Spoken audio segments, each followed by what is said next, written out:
جاؤں گا ساتھ 14 چلا اپنی تربت میں روشنی کے لیے اپنی تربت میں روشنی کے لیے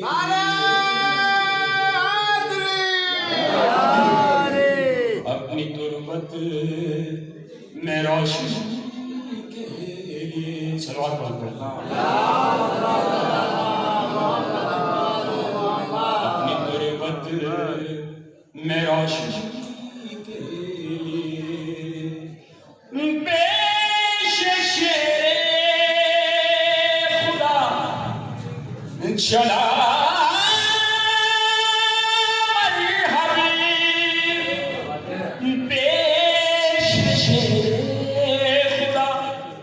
چلا مرحب صلوات پڑھو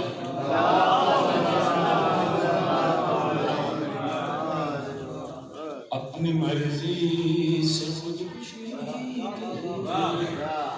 پیش خدا چلا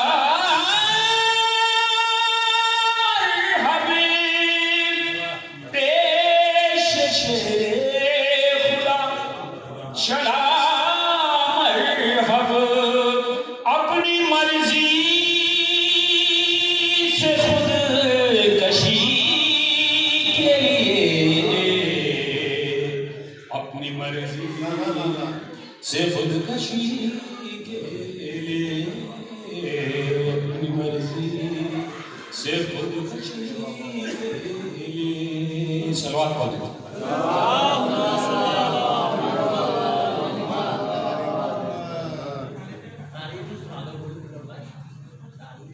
تاریخ تو بھی سناؤں گا سب کو سناؤں گا انشاءاللہ آپ برداشت ہونا چاہیے بس مجھے جلنے میں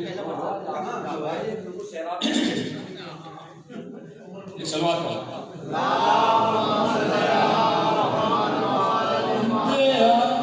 نور بسانا حسین جان دے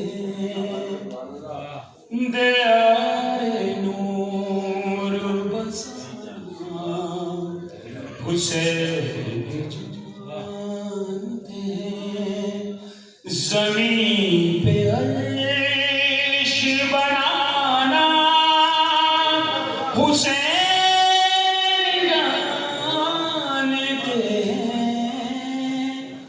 دیارے نور بسانا حسین جانتے اور یہ شہید میں خارج رسم اللہ اگر خدا سے ملنا تو پھر حسین سے مل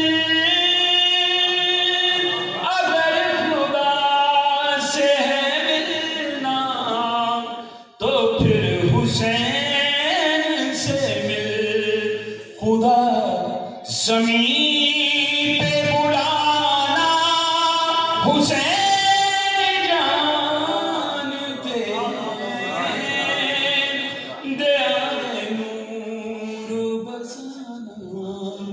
حسین جانتے صلوات پڑھو دیارے نور بسانا حسین جانتے کہا رسول نے سجدہ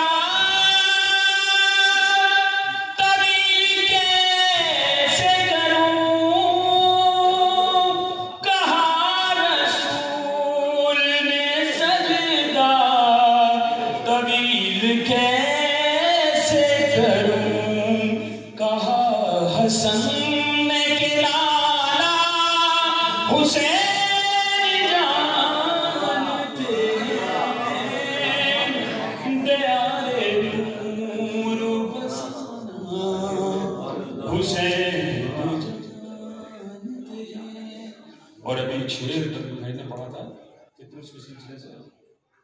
پڑھ کے سلسلے سے اسی سلسلے سے شعر بلاد فرمائیں. صلوات پڑھ دیں.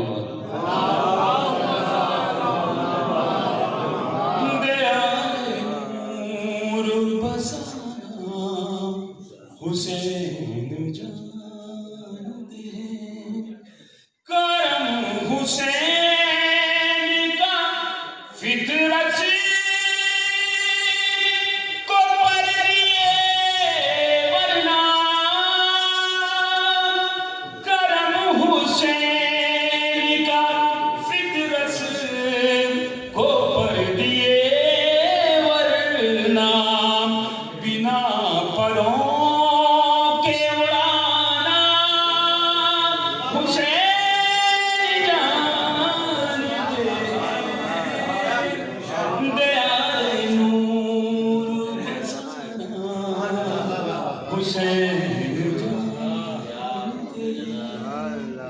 زمین پہ عرش بنانا حسین جانتے ہیں دیارے نور بسانا حسین جانتے ہیں. صلوات پڑھیں.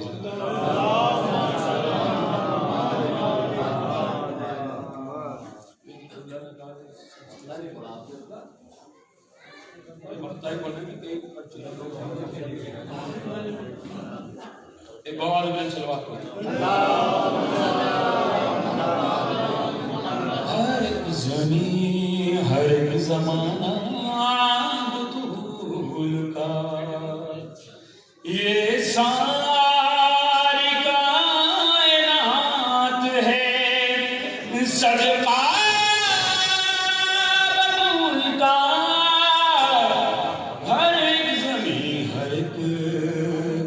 زمانہ بطول کا وہی شعر بلاد فرمائیں. اور یوں ہی نہیں گئے تھے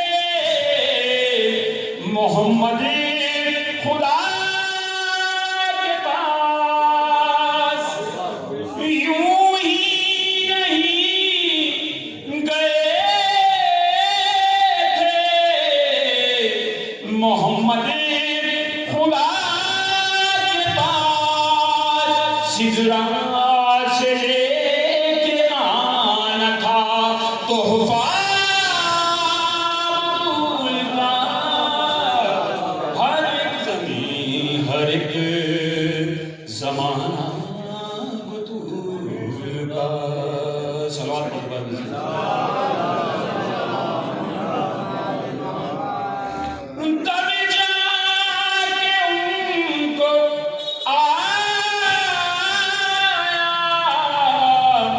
سمجھ کون ہے خدا تب جا کے ان کو آیا سمجھ کون ہے خدا. دیکھا ملائکہ نے جو سجدہ بطول کا.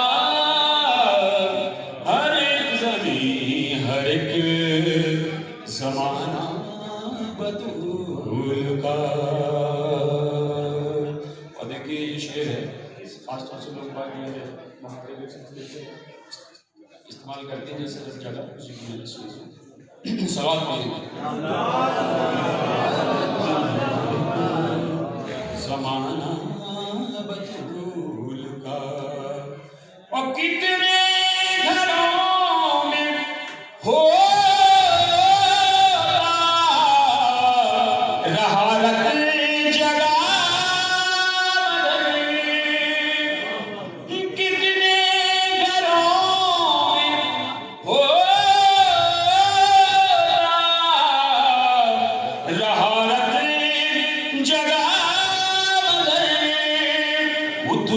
اترالی کے گھر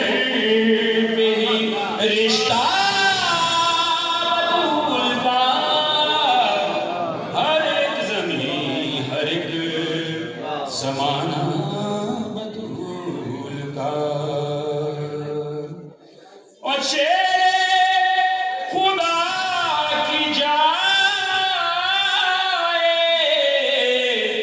ولادت ہے اسی لیے شیر خدا کی جائے ولادت ہے اسی لیے سسرال ہے یہ خانہ کعبہ بطول کا ہر ایک زمین ہر ایک زمانہ بطول کا صلوات پڑھ رہے ہیں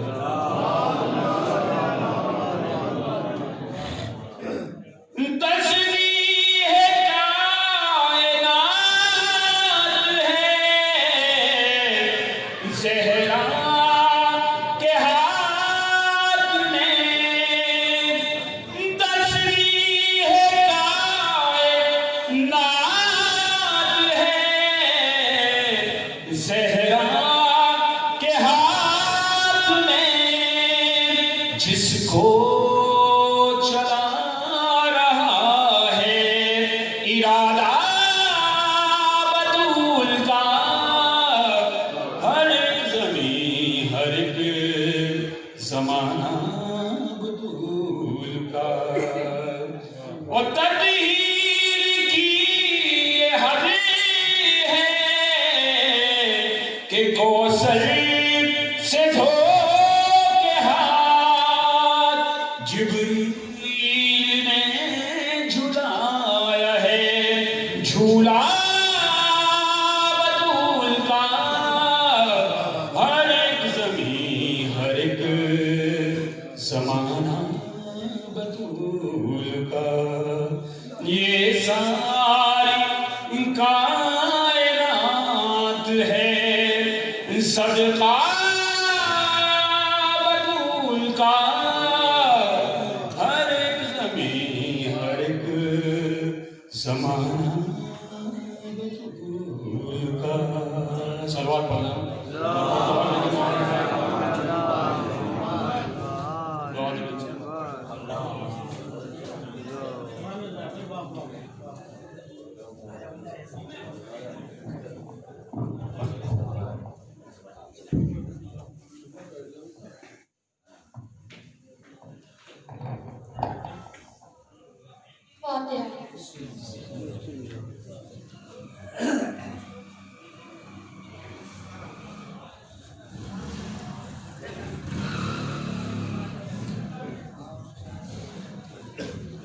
أعوذ بالله من الشيطان اللعين الرجيم بسم الله الرحمن الرحيم الحمد لله الذي هدانا لهذا وما كنا لنهتدي لولا أن هدانا الله لقد جاءت رسل ربنا بالحق الصلاة والسلام على سيدنا ومولانا بالقاسم محمد وآله الطيبين الطاهرين المعصومين المظلومين على لعنة الله على أعدائهم أجمعين في يومنا إلى قيام يوم الدين أما بعد فقال كتابه الكريم وقوله الحق بسم الله الرحمن الرحيم إنا آتيناك الكوثر صلوات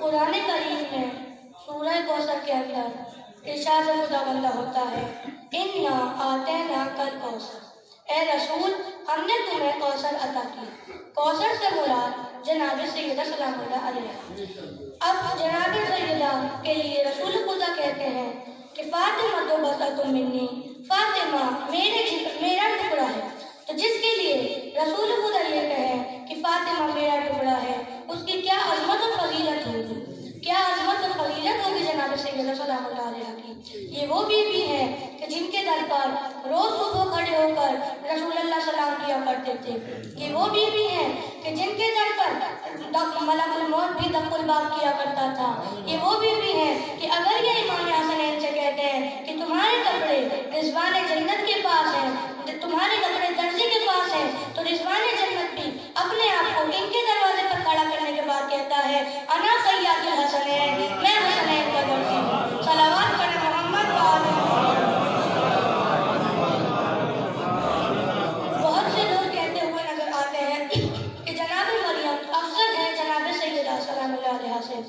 تو ان کے لیے میں کچھ دلیلیں دینا چاہوں گا۔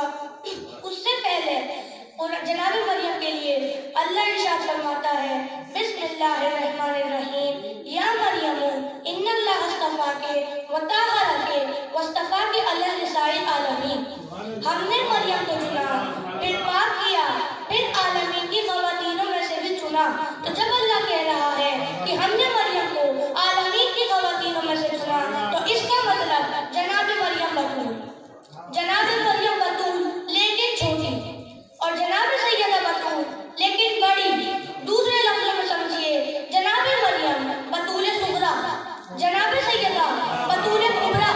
اب اس کے لیے ایک واقعہ کہ جس میں جناب سیدہ کو افضل ثابت کیا گیا ہے۔ ایک بادشاہ حاکم وقت جو کہ دشمن اہل بیت تھا، اس نے اپنے علماء کو دربار میں بلایا، اور دربار میں بلانے کے بعد کہتا ہے کہ تم مجھے جناب مریم کو افضل ثابت کر کے دکھاؤ بنسبت جناب سیدہ کے، وہ بھی قرآن سے۔ وہ علماء آپس میں مشورہ کر کے کہتے ہیں، بادشاہ ہم کو ایک دن کا وقت دے، ہم تجھے اس کا جواب دیں گے۔ ایک دن کے بعد بادشاہ ان علماء کو دربار میں بلاتا ہے اور کہتا ہے، کیا تم لوگ اس کا جواب دیا ہے، اس سوال کا اس جو میں نے تم سے کہا تھا اس کا جواب لے کر آئے ہو؟ تو وہ علماء کہتے ہیں کہ ہاں بادشاہ۔ بادشاہ کہتا ہے بتاؤ۔ تو وہ علماء کہتے ہیں، قرآن میں جناب مریم کے نام کا ایک سورہ ہے، سورہ مریم۔ جناب مریم کے نام کا ایک سورہ ہے، سورہ مریم، اور قرآن میں جناب سیدہ کے نام کا کوئی سورہ نہیں۔ دوسری دلیل، قرآن میں جناب مریم کی طہارت کا اعلان ہے، بسم اللہ الرحمن الرحیم، یا مریم ان اللہ اصطفاکے وطہرکے واصطفاکے علی نساء العالمین۔ ہم نے مریم کو چنا، پھر پاک کیا، اللہ نے پاک کیا، طہارت کا اعلان ہو گیا، پھر پاک کیا، پھر عالمین کی خواتینوں میں سے بھی چنا۔ اسی دربار میں ایک محب اہل بیت بیٹھا ہوا تھا، اس سے یہ برداشت نہ ہوا، فوراً کھڑا ہو کر کہا، بادشاہ تو مجھے اجازت دے، میں تجھ کو جناب سیدہ کو افضل ثابت کر کے دکھاؤں گا بنسبت جناب مریم کے قرآن سے۔ وہ علماء کہتے ہیں ٹھیک ہے، وہ بادشاہ کہتے ہیں ٹھیک ہے، لیکن اگر تم جناب سیدہ کو افضل ثابت نہ کر سکے تو تمہیں قتل کروا دوں گا، ابھی قتل کروا دوں گا۔ تو وہ کہتا ہے منظور ہے، چونکہ محب اہل بیت کا کہا منظور ہے۔ اس نے کہا، تمہارے علماء نے کہا کہ جناب مریم کے نام کا قرآن میں ایک سورہ ہے، سورہ مریم، تو سن، قرآن میں جناب سیدہ کی شان میں 2 سورے نازل ہوئے۔ قرآن میں جناب سیدہ کی شان میں 2 سورے نازل ہوئے، پہلا سورہ کوثر، دوسرا سورہ دہر۔ تمہارے علماء نے کہا کہ قرآن میں جناب مریم کی طہارت کا اعلان ہے، تو سن، قرآن میں جناب فاطمہ سلام اللہ علیہ کی 2 گنی طہارت کا اعلان ہے۔ ارشاد خدا بندہ ہوتا ہے، بسم اللہ الرحمن الرحیم، انما یرید اللہ لیذھب عنکم الرجس اہل البیت ویطہرکم تطہیرا۔ اللہ کا ارادہ ہے کہ اہل بیت اطہار کو اتنا پاک رکھے کہ جتنا پاک رکھنے کا حق ہے۔ صلوات پڑھے محمد و آل محمد۔ اللہ کا ارادہ ہے کہ اہل بیت اطہار کو اتنا پاک رکھے کہ جتنا پاک رکھنے کا حق ہے۔ اب میں ایک دلیل صحیح بخاری کتاب سے دینا چاہتا ہوں۔ صحیح بخاری کے اندر امام محمد ابن اسماعیل بخاری ارشاد لکھتے ہیں کہ سرور کائنات نے سارے صحابہ کے مجمع میں کہا کہ جب ساری خواتینیں جنت میں چلی جائیں گی، جب ساری مر جائیں گی اور جو جنت میں جانی ہوں گی وہ چلی جائیں گی، اس کے بعد کہا، فاطمہ تو سیدۃ النساء اہل الجنہ، میری بیٹی فاطمہ اس جنت کی سردار ہوگی۔ تو میں کہوں گا، او مسلمانوں، اگر تم جناب مریم کو افضل سمجھتے ہو تو مانتے ہو کہ وہ بھی جنت میں ہوں گی، اور اسی جنت میں ہوں گی کہ جس جنت میں جناب سیدہ، تو رسول کہہ رہے ہیں، فاطمہ تو سیدۃ النساء اہل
جناب فاطمہ سلام اللہ علیہا کے فضائل ہیں اتنے ہی ان کے مصائب بھی ہیں. اتنے مصائب تھے کہ سیدہ کو مرثیہ پڑھنا پڑا. صبت علیہ مصائب لو انہا صبت علیہ مصر لیا لیا.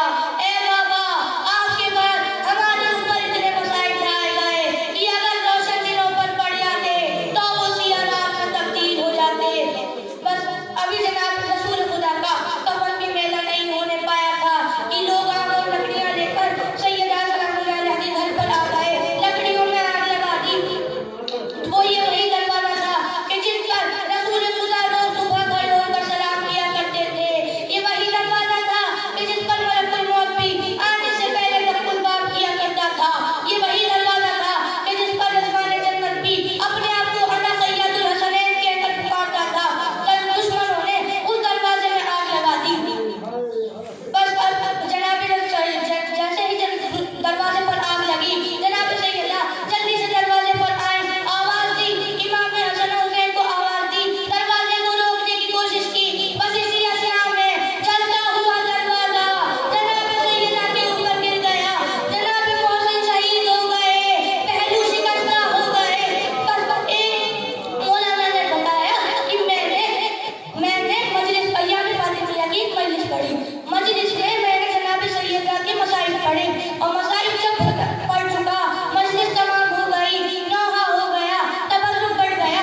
تو ایک شخص ابھی بھی بیٹھا ہوا گریا کر رہا تھا. میں اس شخص کے پاس گیا. کیا کہتا اے بھائی تجھے مصائب کا ایسا کون سا گوشہ اتنا مصائبی لگا کہ تو ابھی بھی گریا کر رہا ہے.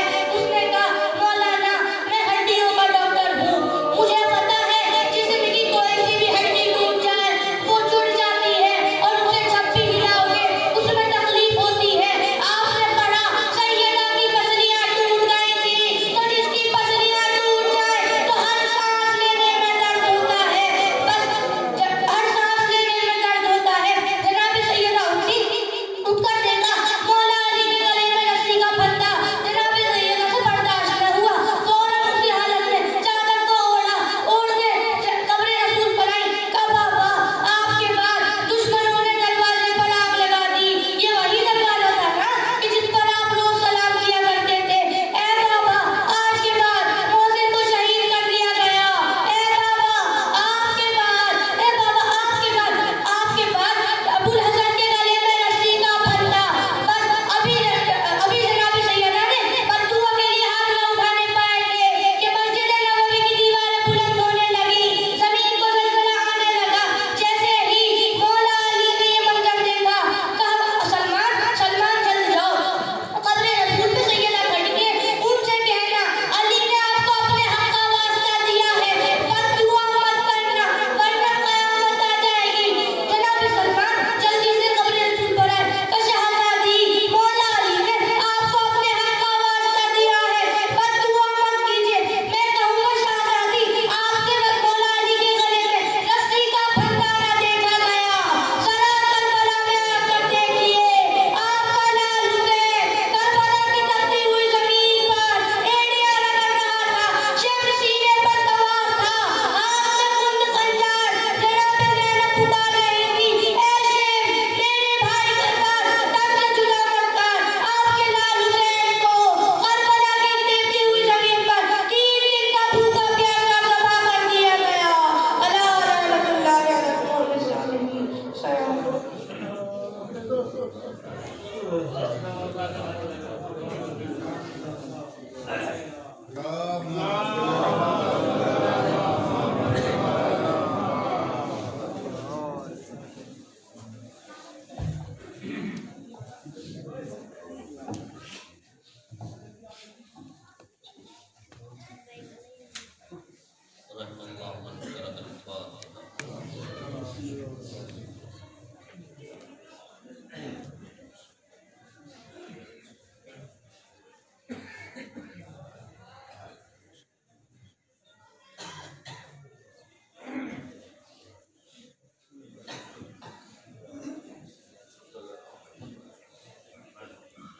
حول ولا قوة إلا بالله العلي العظيم.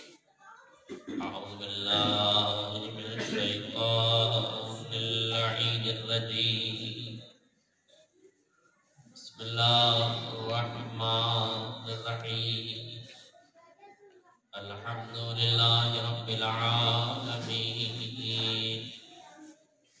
والصلاة والسلام على أشرف الأنبياء والمرسلين الذي صاحب التاج والمعراج والبراق والعلم دافع البلاء والوباء والقهط والمرض والألم اسمه مكتوب مرفوع منقوش بالله والقلم اسمه مقدس معطر مطهر منور في البيت والحرم سيد الثقلين نبي الحرمين إمام القبلتين محبوب رب المشرقين والمغربين مولى الكونين جد الحسنين أبي القاسم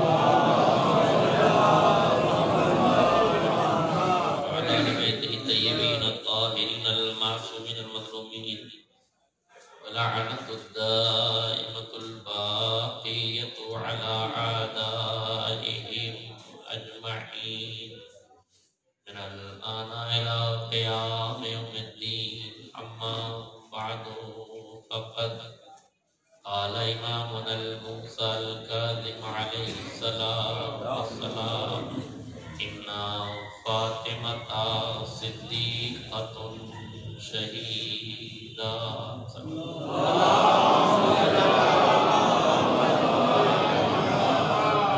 حضرات گرامی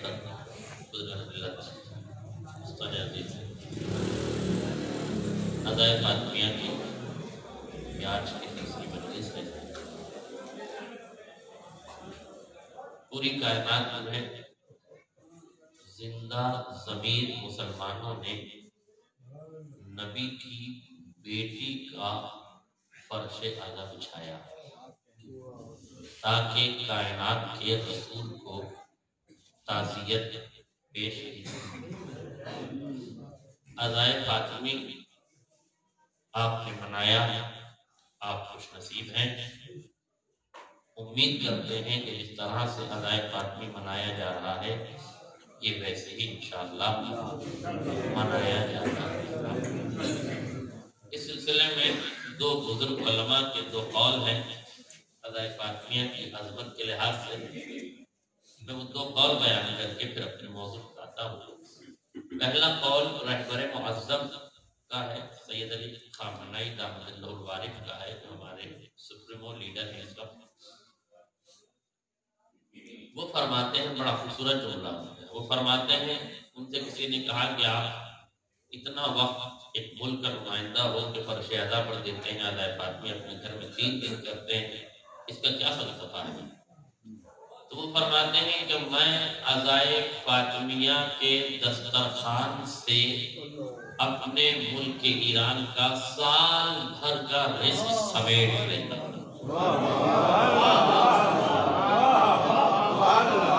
میں دسترخوان فاطمہ سے پورے ملک ایران کا سال بھر کا خرچہ، سال بھر کا رزق اس دسترخوان سے سمیٹ لیتا ہوں. آپ نے سراہا، تعریف کی، شکر گزار ہوں آپ کی اس محبت کا، مگر ہر دعویٰ محتاج دلیل ہوتا ہے.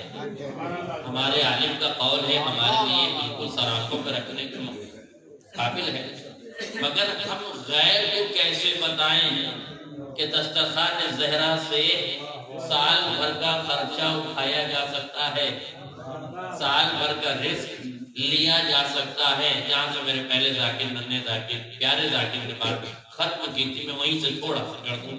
آپ اس بچے کی صحت و سلامتی کے لیے سلوات پڑھیں.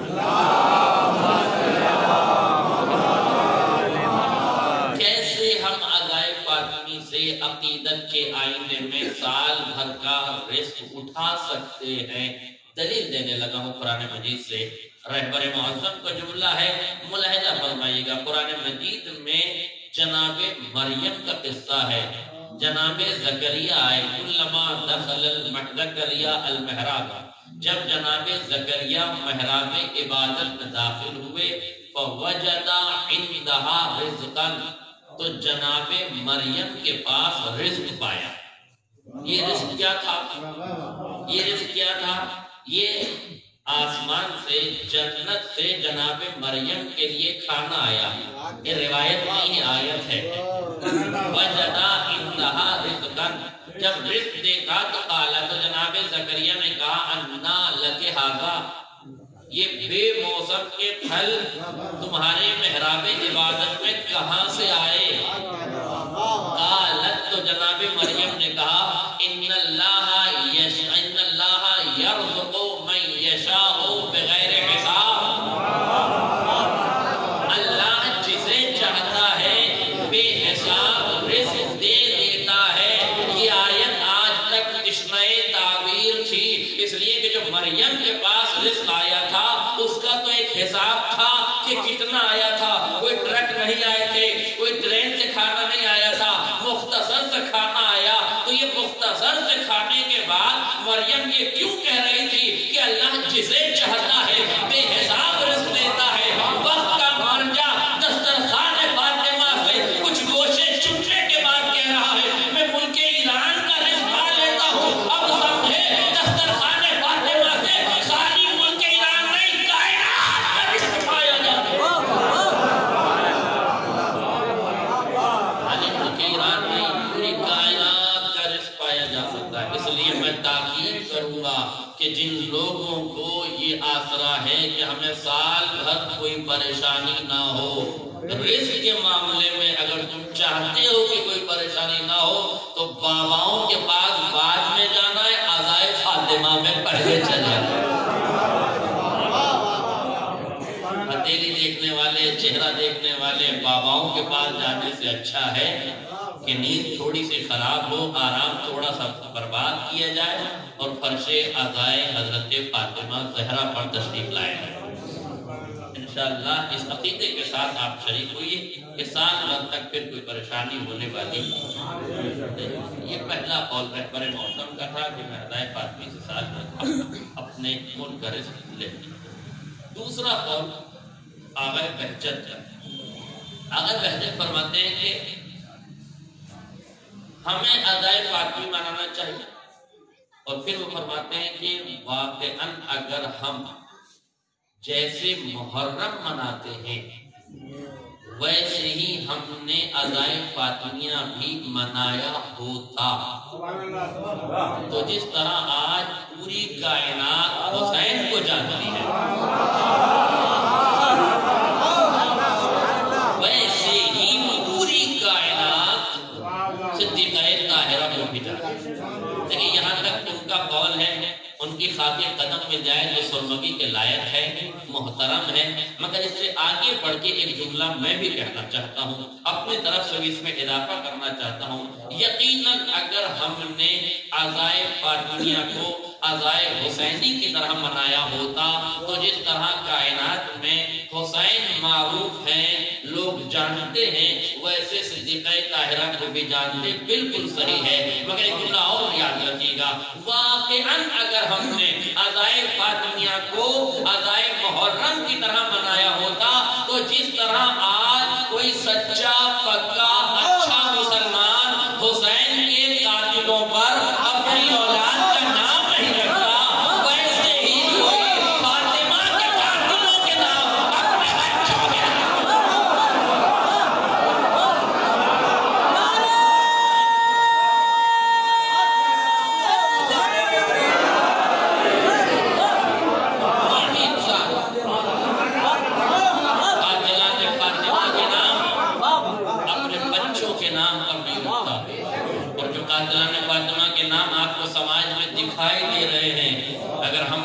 تبلیغی مہم کو اسی طرح جاری رکھا.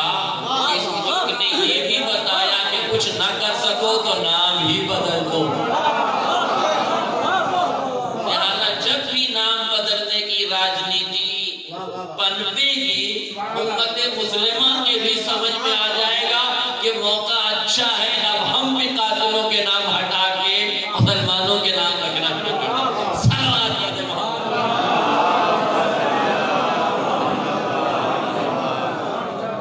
لہٰذا ہمارے میرے عزیز کو ادائیگی بنانا چاہیے. اور سب سے اہم ترین مسئلہ یہ ہے کہ ہر آدمی یہ چاہتا ہے کہ لوگ ہمارے مذہب میں داخل ہوں. ہماری بھی ذمہ داری ہے کہ ہم لوگوں کے سامنے اسلام کا صحیح چہرہ پیش کریں, صحیح تصویر پیش کریں اور لوگوں کو اپنی جانب سمیٹیں. تو مجھے معاف کیجیے گا, میں بڑی جسارت کر رہا ہوں جملہ کہتے ہوئے, اگر ہم چاہتے ہیں کہ کسی کو شیعہ کمیونٹی میں داخل کریں, ہمارے عقیدے کا ہم مسلک اپنائیں, تو غدیر سنا کے بہت جلدی اسے شیعہ نہیں بنا سکتے. بہت سی دلیلیں دینے مجھے. حد یہ قبلہ کہ کربلا سنا کے بھی ہم بہت جلدی اسے شیعہ نہیں کر سکتے, مگر عظمت فاطمہ بتا کے ہم جلدی شیعہ اسے ہم عظمت بتا کے مسائل بتا کے. اور یہ خالی میرا دعویٰ نہیں ہے, دلیل ہے. کچھ بچے بیٹھے اس لیے ایک چھوٹا سا واقعہ پڑھا, عام طور سے واقعے کا سہارا نہیں لیتا, لیکن چاہتا ہوں کہ بچوں تک یہ پیغام اور میسج پہنچ جائے. ایک بہت بڑے مناظر گزرے ہیں ہندوستان سے, وہ میگریٹ ہو کے پاکستان چلے گئے تھے, علامہ اسماعیل دیوبندی. نام سنا ہوگا آپ کو. علامہ اسماعیل دیوبندی بہت بڑے مناظر تھے, بہت بڑے عالم تھے, بہت بڑے خطیب تھے. یہ یہاں سے ہجرت کر کے اور پاکستان چلے گئے. جب یہ وہاں گئے تو انہوں نے سندھ اور پنجاب ان علاقوں میں جو جہاں مناظرے کا بڑا رواج تھا وہاں مناظرے کیے, اور کئی پاکستانی ذاکرین سے مناظرے کیے اور جیت گئے. میں جان بوجھ کر لفظ ذاکر استعمال کرتا ہوں اس لیے کہ عالم سے مناظرہ نہیں جیتا جا سکتا, اس لیے علماء سے مناظرہ نہیں جیتا. اس لیے ہمیشہ جب بھی اس کے سامنے آئے وہ چھٹوئیے ہی آئے جو میراثی تھے, جن کا علم جو وہ سینہ پر سینہ آ رہا تھا, جنہوں نے عدلہ و براہین سے علم حاصل نہیں کیا تھا. اور فرمانے وہ لوگ مناظرہ کرتے تھے, انہیں یہ ہرا دیتا تھا اور جیت جاتا تھا. ایک بار یہ مناظرہ جیت کر آئے. لیکن جملہ یاد رکھیے گا, میں نے آپ سے کہا کہ غدیر سنا کے بہت جلدی ہم شیعہ نہیں کر سکتے, کربلا سنا کے ہم جلدی شیعہ نہیں کر سکتے. جو ٹرننگ پوائنٹ ہے ہمارے لیے وہ صدیقہ طاہرہ کی ذات ہے. یہ میرا دعویٰ ذہن میں رکھیے گا, میں دلیل دینے لگا ہوں. ایک مرتبہ یہ اسماعیل دیوبندی بہت بڑا مناظرہ جیت کر آئے اور اب پورے گاؤں میں چراغا ہو رہا ہے, جشن منایا جا رہا ہے, کاندھے پر اٹھا کے قبلہ محترم کو لے کر آئے. ظاہر ہے کہ آپ سمجھ سکتے ہیں ہمارا عالم, ہمارا مولانا, ہمارا آقا جیت کر آ گیا ہے. جیت کا جشن پورے شہر میں, پورے گاؤں دیہات میں, علاقے میں منایا جا رہا تھا. ایک سید زادے کو یہ پتا چلا کہ ایک عالم مناظرہ جیت کر آیا ہے, پورے علاقے میں شور ہو رہا ہے. وہ اپنا اس علاقے میں پہنچے اور پہنچنے کے بعد وہاں کے لوگوں کو بلایا اور بلا کے کہا کہ میں آپ کے مولانا سے کچھ بات کرنا چاہتا ہوں. علاقے کے تمام لوگ اس سید زادے کو جانتے تھے, محترم تھا وہ. اس نے کہا ٹھیک ہے آپ حضور یہاں تشریف رکھیے, میں مولانا کو میسج دے کے اور ان کو پیغام دے کے آتا ہوں. پیغام دینے کے لیے گیا. ظاہر ہے کہ جملہ یاد رکھیے گا, خدا نہ کرے کہ کسی کو علم کے غرور کا نشہ چڑھ جائے. شراب کا نشہ اتر جاتا ہے جلدی, مگر غرور علمی کا نشہ بہت جلدی نہیں اترتا. انہیں وہی نشہ چڑھ گیا تھا. ہم اسماعیل میں دیوبندی کو یہ نشہ چڑھ گیا تھا کہ میں بہت بڑا عالم. پنجابی زبان میں ڈانٹتے ہوئے کہا کہ بھاگا اس کو کون ہے وہ.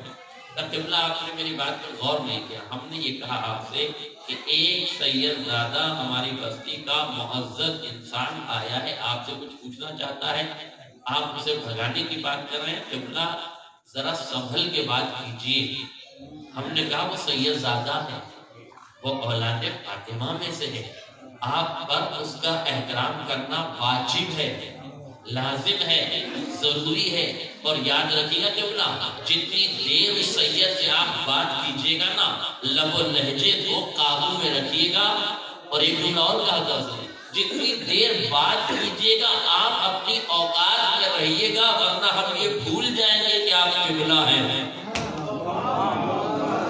اس نے دیکھا کہ ایک سید زادے کا اتنا احترام ہے ان کی نظر میں, بلا اسے, ہم بھی دیکھیں کہ وہ کیا پوچھنا چاہتا ہے. آیا سید آئے, آنے کے بعد انہوں نے سلام کیا, بیٹھے ہوئے بیٹھنے کے بعد کہا محترم قبلہ عالم مناظر, آپ بہت بڑے عالم ہیں, میں تو کامن مین ایک عام آدمی ہوں, میں آپ سے کوئی مناظرہ کرنے نہیں آیا ہوں, کوئی بحث کرنے نہیں آیا ہوں. میں تو صرف آپ سے 2 سوال پوچھنا چاہتا ہوں ان دو سوالوں کے جواب آپ مجھے ہاں اور نہیں میں دے دیجئے گا، میری بات کو میں چلا جائے، صرف ہاں اور نہ۔ مجھے کوئی دلیل نہیں چاہیے، کوئی قرآن نہیں چاہیے، کوئی منطق نہیں چاہیے، کوئی فلسفہ نہیں چاہیے، کوئی آیت نہیں چاہیے، کوئی روایت نہیں چاہیے، کوئی دلیل نہیں، کوئی حدیث نہیں، مجھے کچھ نہیں چاہیے، یس اور نو، ہاں اور نہ میں مجھے جواب دیجیے گا، میں یہاں سے چلا جاؤں گا۔ کہا ٹھیک ہے، پوچھیے پہلا سوال آپ کا کیا ہے؟ انہوں نے کہا میرا پہلا سوال یہ کہ یہ بتائیے صدیقہ طاہرہ اپنا حق مانگنے دربار خلافت میں گئی تھی یا نہیں؟ اپنا حق مانگنے شہزادی دربار میں گئی تھی یا نہیں؟ اس نے کہا روایات یہ کہتے ہیں، آیات میں تو کچھ نہیں، ہمارے اور آپ کے درمیان یہ طے ہوا ہے کہ نہ روایات، نہ آیات، نہ تاریخ، نہ سیرت، کوئی بات نہیں ہوگی، ہاں اور نہ کا جواب دیجیے۔ کہا ہاں گئی تھی۔ کہا اگر گئی تھی تو اس نے نظر جھکائی، ڈبڈبائی ہوئی آنکھیں، آنکھوں میں سرخی آ گئی، آنکھوں میں آنسو آ گئے، اور یہ ڈوبی ہوئی آنسوؤں سے بھری ہوئی آنکھوں سے لہجے کو اٹھایا، سر کو اٹھایا، نرم لہجے میں پوچھا قبلہ اب یہ بھی بتا دو کہ فاطمہ زہرا کو اس دربار حکومت نے ان کا حق دیا یا نہیں؟ ان کا حق دیا یا نہیں؟ ابھی اس ششو پنج میں اسماعیل دیوبندی تھے کہ میں کیا جواب دوں، انہیں کیا بتاؤں، یہ آیت سننے کو تیار نہیں، یہ روایت سننے کو تیار نہیں، یہ تاریخ سننے کو تیار نہیں، یہ دلیل سننے کو تیار نہیں، میں اسے کیسے بتا دوں کہ انہوں نے حق دیا یا نہیں؟ ابھی اسماعیل دیوبندی اسی چکر میں، اسی سوچ میں بیٹھے ہوئے تھے۔ اب جو نظر اٹھائی تو کیا دیکھا کہ جتنے دیہات کے لوگ جو بڑا احترام کر رہے تھے، ان میں ہر ایک کے ہاتھ میں، کسی کے ہاتھ میں ڈنڈا ہے، کسی کے ہاتھ میں لاٹھی ہے، کسی کے ہاتھ میں تلواریں ہیں، چہرے پہ غضب کے آثار نمودار ہے، غصے سے آنکھ بگولا کھڑے ہوئے ہیں، اور ان کے بڑھ کے کہتے ہیں کہ بلا جلدی سے ان ذلیل ذاتوں کے نام بتائیں جنہوں نے فاطمہ کو حق نہیں دیا۔ جلدی سے آپ ان لوگوں کا نام بتائیں، ہماری تلواریں پیاسی ہیں، ہمارے ڈنڈے انتظار کر رہے ہیں، ہماری لاٹھیاں ان کو سزا دینے کے لیے تیار ہے۔ علامہ اسماعیل میرٹھی کہتے ہیں، دیوبندی کہتے ہیں، میری حیرت کی انتہا نہ رہی، میں انہیں کیسے بتا دوں کہ جن کے ناموں پر ابھی مناظرہ جیت کر آیا ہوں وہی تو فدق کے غاصب تھے، انہوں نے ہی تو صدیقہ طاہرہ کا حق لیا تھا۔ یہی سے علامہ اسماعیل دیوبندی کہتے ہیں کہ جب مجھے شرم آتی ہے کہ میں ان کا ساتھ دوں جنہوں نے رسول کی ایک لوتی بیٹی کا حق قسم کر لیا، وہیں سے میں بدل کے شیعہ ہوا اور پورے علاقے کو میں نے شیعہ کر دیا۔ یہ فاطمہ کا ہی مسئلہ تو تھا کہ لمحوں میں امت شیعہ کی طرف آ گئی۔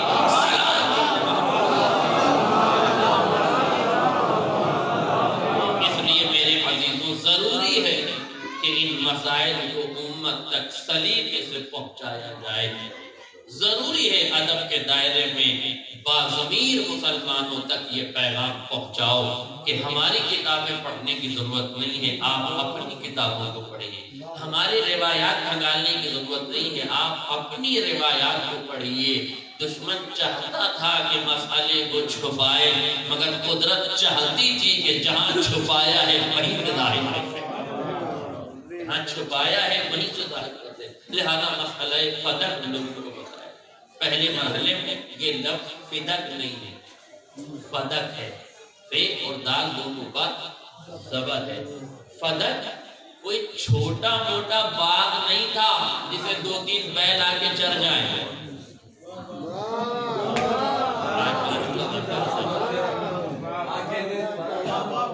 چھوٹا موٹا باغ تھوڑی ہے کہ 2-3 بیل آئے، جانور آئے چل کے چلے گئے۔ فدق اس زمانے کی بہت بڑی ریاست تھی، یہودیوں کا وہ پورا خیبر کا علاقہ جو ایک پوری ریاست پر مشتمل تھا، جس میں باغ باغیچے بھی تھے، جس میں زرعی زمینیں بھی تھی، جہاں زراعت بھی ہوتی تھی۔ پیغمبر اسلام نے وہ پورا مال شہزادی کے نام کیا تھا۔ کیوں کیا تھا؟ اس لیے کہ قرآن مجید کی آیت ہے کہ پیغمبر جنگ کے میدان میں وہ زمینیں جس پر آپ نے گھوڑے نہ دوڑائے ہوں، تلوار نہ چلائی ہو، امت نے نہ اس پہ گھوڑے دوڑائے ہیں، جنگ کی ہے، نہ تلوار چلائی ہے، اگر بغیر لڑے ہی آپ کو کو کچھ مال مل جائے تو وہ امت میں تقسیم نہیں ہوگا بلکہ آپ کے نام ہوگا. پدک سمجھ لیجیے، وہ آپ کے نام ہوگا. لہذا یہ پورا علاقہ جو آپ کو ملا ہے یہ پدک آپ کا ہے. یہ کہا قدرت نے قرآن سے کہ آپ کا ہے، مگر پھر اسی قرآن میں ایک آیت نازل ہوئی، پیغمبر یہ علاقہ جو آپ بغیر لڑے پا گئے ہیں اپنے پاس نہ رکھیں، وَآتِ ذِی الْقُرْبَى حَقَّهُ،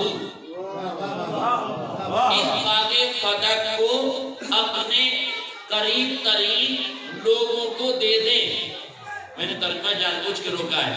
ذی القربہ، ذی القربہ ذو صاحب کے معنی میں ہوتا ہے. قربہ یعنی وہ لوگ کہ جو آپ سے قریب ہیں. قربہ، قربہ یعنی قریب، اقرب آپ بولتے ہیں اسی سے قریب. لیکن میں اس کا اصلی ترجمہ کرنا چاہتا ہوں آپ سے کہ قربہ کے معنی کیا ہے.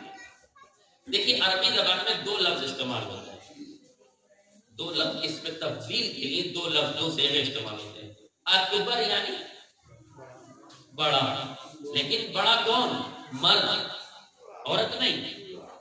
اکبر یعنی بڑا مرد.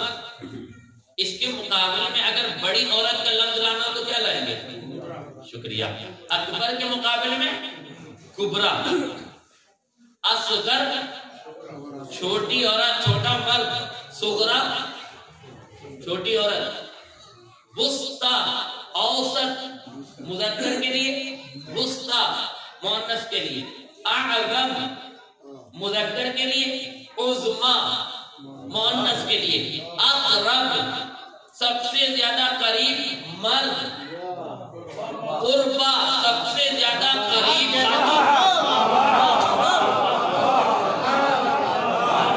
قربا سب سے زیادہ قریب خاتون. پیغمبر نے فتح اپنی جانب سے نہیں دیا، قدرت نے کہا قربا کو دو. جو پیغمبر سے سب سے قریب تھا، حکم ربانی ہی یہ تھا کہ دور والوں کو مت دے دینا، قریب والوں کو دینا. دور والا کون ہوتا ہے؟ جو عقد سے آتا ہے طلاق سے چلا جاتا ہے وہ دور کا ہوتا ہے. جو جگر گوشہ رسول ہوتا ہے وہ قریب. قدرت نے کہا قربا کو دینا، جو سب سے قریب ہے ان کو دینا. لہذا پیغمبر نے فتح دیا تو اب قدرت بھی جانتی تھی کہ امت فتح لوٹ کر عداوت پر آمادہ ہوگی. تو پیغمبر سے کہا، جب یہ کفار و مشرکین کہتے ہیں کہ آپ کو اجر رسالت کیا چاہیے تو کہو قل لا اسألکم علیہ اجرا الا المودۃ فی القربى. وہاں بھی قربا یہاں بھی قربا. مال دینا تو سب سے قریب خاتون کو محبت کا دعویٰ کروانا، امت سے مودت کی کہنا تو سب سے قریب خاتون کو. اکبریت فاطمہ کو دی گئی ہے، صرف فاطمہ سے محبت کر لو، علی سے محبت بھی ہو جائے گی. حسین سے محبت، ایک سوال سے محبت.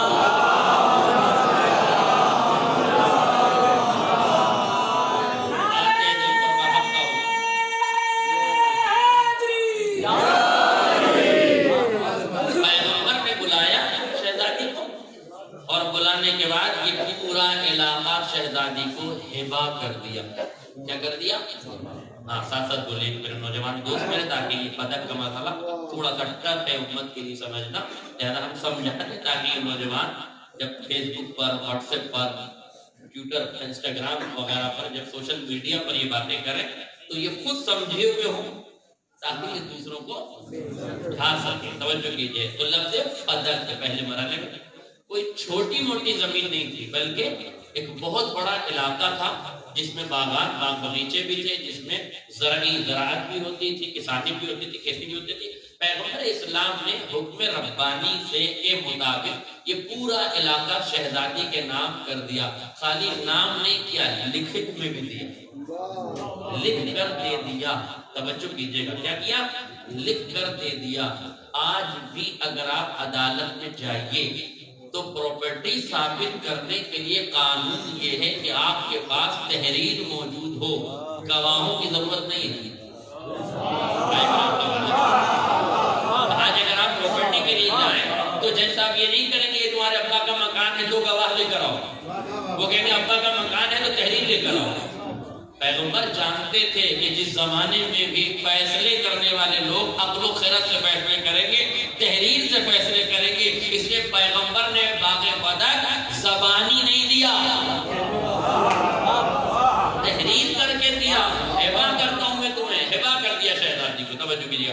اور اسی باغ میں اسی دن کے جس دن شہزادی کو دیا گیا, شہزادی نے اپنے غلام, اپنے کنیز, اپنے مزدور لگا کر اس میں کام کروانا شروع کر دیا. اور جو اس کی آمدنی ہوتی تھی وہ غربا, فقراء اور مساکین میں دی جاتی تھی. جب تک پیغمبر اسلام, توجہ سے جملہ سنیے گا, جب تک پیغمبر اسلام زندہ رہے آپ کی زندگی میں جو فتح کا مال آتا تھا وہ پیغمبر کے در دولت میں نہیں جاتا تھا, جناب زہرا کے در دولت میں جاتا تھا. جناب زہرا اس مال کو تقسیم کرتی تھی. اس کا مطلب یہ ہے کہ پیغمبر کی میراث کا مسئلہ نہیں ہے, پیغمبر نے پہلے ہی دے دیا, پیغمبر نے پہلے ہی دے دیا.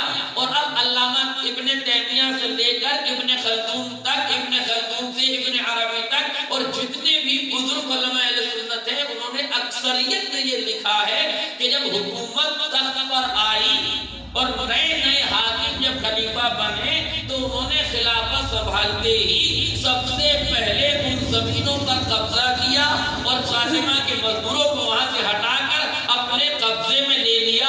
پھر سے جملہ سمجھ لیجیے گا, حکومت نے زمینوں کو ہڑپ کیا. حکومت کا زمینوں کو ہڑپ کرنا آج کا نیا ہنر نہیں ہے, یہ تو بزرگوں نے سکھایا ہے. بچے قدم سے قدم ملا کر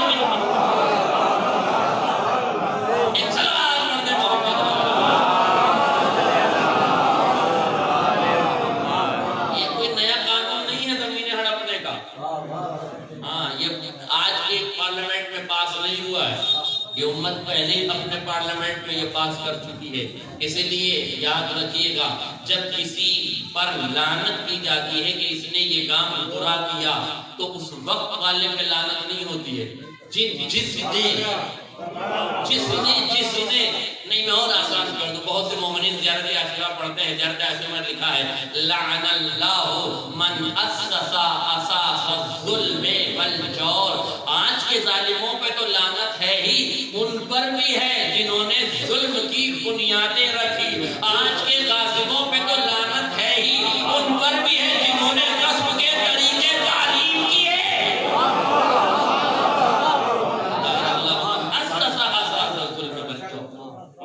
پیغمبر اسلام نے اپنی زندگی میں فتح کو ہبا کیا.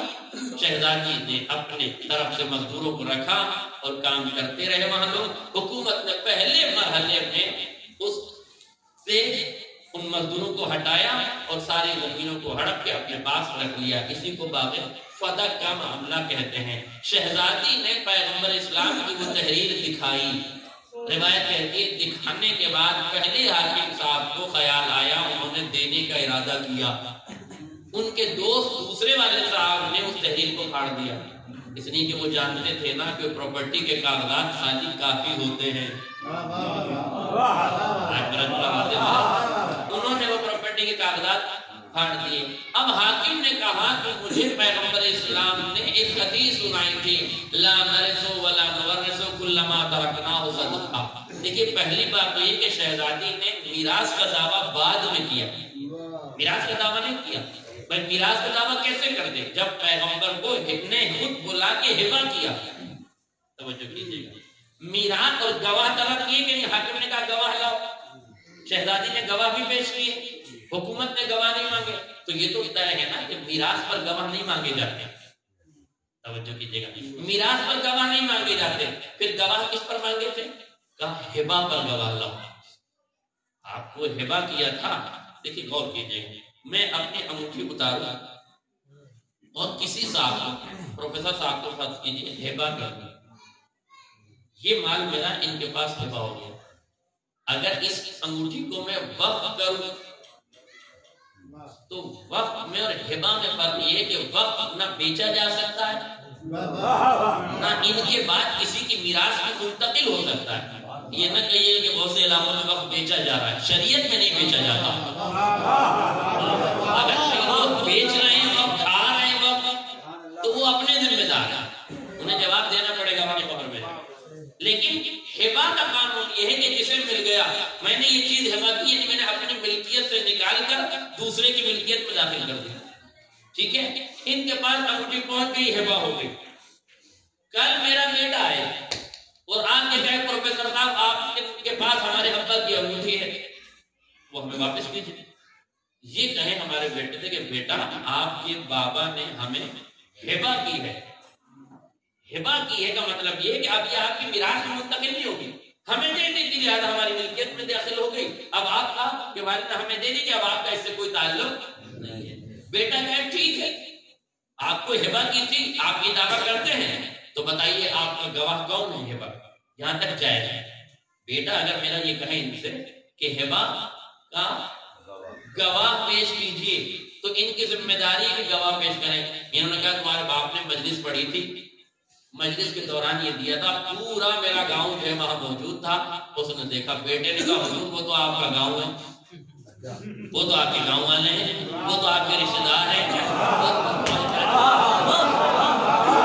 وہ تو آپ کے گاؤں والے ہیں، وہ تو آپ کے عزیز ہیں، وہ تو آپ کے رشتے دار ہیں، اتنے لوگوں کی گواہی میں مانوں گا نہیں. آپ تو اسے گواہ لائیے جو آپ کا نہ ہو. تو یہ کہیں گے بیٹا گواہ تو وہی ہوگا نا جو دیکھ رہا ہوگا. بیٹا گواہ تو وہی ہوگا نا جو دیکھ رہا ہوگا. تو سچے باپ کی اولاد ہو کر مجھ سے جھوٹے گواہ بلوا رہا ہے.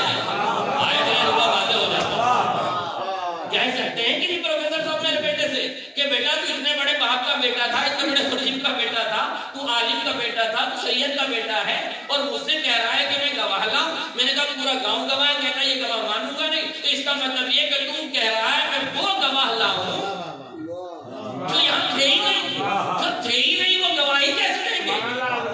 نہیں توجہ کیا آپ نے؟ وہ گواہی کیسے دیں گے؟ ان کو حق ہے کہ نہیں کہ اسے کہے بیٹا تیرا باپ تو سچا تھا مگر تو بہت بڑا فراڈیا نظر آ رہا ہے.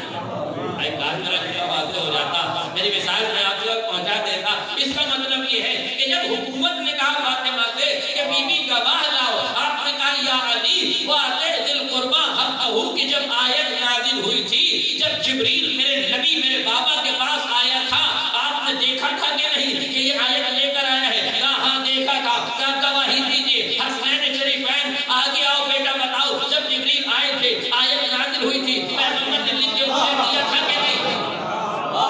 حسنین نے کہا میں نے دیا تھا، ہاں میرے سامنے دیا تھا. پھر آج میں کہا ام ایمن تم آؤ، تم کنیز ہو، تم نے دیکھا تھا کہ نہیں کہ پیغمبر؟ کہا میں نے دیکھا تھا. آپ نے کہا لو اے حاکم سنو، علی گواہ ہے، حسنین گواہ ہے، ام ایمن گواہ ہے. حاکم کہتا ہے علی تمہارے شوہر ہیں، میں مانوں گا نہیں. حسنین تمہارے بیٹے ہیں، میں مانوں گا نہیں. ام ایمن کنیز ہے، یہ گواہی دے نہیں سکتی. اب آپ سمجھے صدیقہ ہے شہزادی، انہوں نے سچے گواہ پیش کر دیے تھے، مگر یہ کون سا سچا تھا کہ سچی بیوی سے جھوٹے گواہ مانگ. اب حکومت فیصلہ کر کے بتائے کہ جھوٹے گواہ مانگنے والے کہیں سچے ہوا کرتے ہیں. آج میرا جملہ واضح ہو جائے، کہیں جھوٹے گواہوں کا مطالبہ کرنے والے سچے ہوتے. اور حدیث ہے ایک یاد رکھے گا، پیغمبر اسلام نے ایک حدیث بات آ گئی تو حدیث ضمن میں آپ کے سامنے پیش کروں. بتایا کہ دو طرح سے روح قبض کی جاتی ہے، ایک یہ کہ پھول سے خوشبو نکل جائے، اور ایک یہ کہ ریشم کے کپڑے کو جھاڑی دار درخت پہ ڈال کے کھینچ لیا جائے. تو جیسے ریشم کے تار الگ ہو جاتے ہیں، ویسے ہی جسم انسانی اس جب وہ کھینچی جائے گی تو یہ ہاتھ. جیسے ہی مولا نے یہ حدیث سنی، فوراً امام نے پیغمبر سے پوچھا یا نبی اللہ، کہ میری امت میں ایسے کن، آپ کی امت میں ایسی سختی سے روح کن کی نہیں نکالتی ہے؟ تو پیغمبر نے فرمایا یعنی گھبرا مت، ہماری امت میں سب کی روحیں ایسے نہیں نکالیں گی. جو اہل ایمان ہیں ان کی روحیں ایسے نکلیں گی کہ پھول سے خوشبو نکال دی جائے، مگر جو اہل نفاق ہیں جو منافق ہیں ان کی روح ایسے نکالی جائے گی جیسے ریشم کے کپڑے کو جھاڑی دار کانٹوں والے درخت ڈال کے کھینچ دیا جائے. کہا یا نبی اللہ میری امت میں، بہت توجہ سے جملہ سنیے گا، یا نبی اللہ میری امت میں، آپ کی امت میں ایسے کس کی روح نکالی جائے گا؟ 3 طرح کے لوگ. کہا کون؟ کہا وہ حاکم جو اپنی رعایا پر ظلم کرے. بات دلی تک جا رہی ہے اگر آپ سمجھ رہے ہیں، ادھر لکھنؤ تک بھی جائے گی، ادھر راجستھان تک بھی جائے گی، اور پھر مہاراشٹر تک بھی جائے گی، کشمیر سے کنیا کماری تک یہ حدیث شامل ہے. ہاں کرنٹ افیئر میں صرف اشارہ ہی کیا جا سکتا ہے، اب آپ نے اتنے بڑے بڑے کیمرے لگا دیے ہیں تو بات کو صرف سمجھنے کی ذمہ داری ہے، آپ کی توجہ کیجیے گا. وہ حاکم جو اپنی رعایا پر ظلم کرے. نمبر 2 وہ شخص جو یتیموں کا مال ہڑپ کر جائے. قرآن کہتا ہے جو مال یتیم کھاتے ہیں انما یاکلون فی بطونہم نارا، وہ آگ کھا رہے ہیں اپنے پیٹوں میں. جو یتیم کا مال لوٹ کے کھاتے ہیں وہ مال نہیں کھاتے، اپنے پیٹوں میں آگ بھرتے ہیں. 2 نمبر 3 وہ شخص کہ جو جھوٹی گواہی دیتا ہے. وہ شخص جو جھوٹی گواہی دیتا ہے اس کا بھی یہی حشر ہوگا. آپ نے محسوس کیا، پیغمبر نے فرمایا اگر کوئی عام یتیم کا مال کھا جائے تو ایسے ہوگا، اگر کوئی عام امتی پر ظلم کرے تو اس کے ساتھ ایسا ہوگا، اگر کوئی عام قضیے میں جھوٹی گواہی دے دے تو اس کے ساتھ ایسا ہوگا. اب سوچو اگر کوئی عام یتیم نہیں، پیغمبر کی یتیمہ کا مال کھا جائے، عام رعایت نہیں، فاطمہ پر ظلم کرنا شروع کر دے، عام قضیے میں نہیں، فدق کے قضیے میں گواہی جھوٹی دینے لگ جائے، اب سوچو ماننے والوں اس کی روح کیسے نکالی. ایک سلامت مرد محمد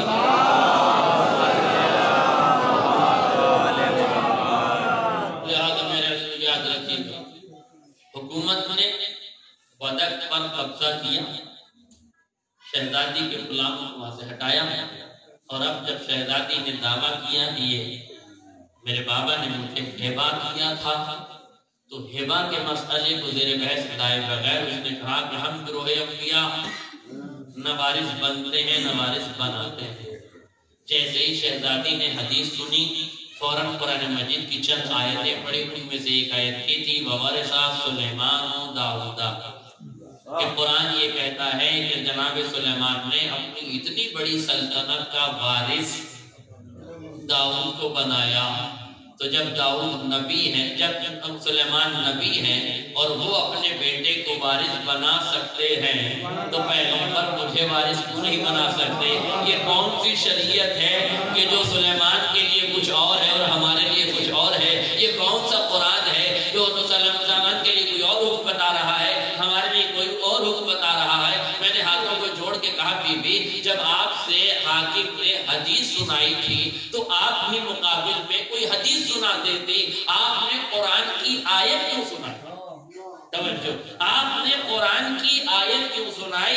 کہا میں نے قرآن کی آیت اس لیے سنائی کہ جب پیغمبر حدیث کے لیے قلم اور دعوات مانگ رہے تھے کہ میں ایسا نوشتہ لکھ دوں کہ میرے بعد گمراہ نہ ہو، تو ان بڑے میاں کے ایک دوست وہیں کھڑے تھے.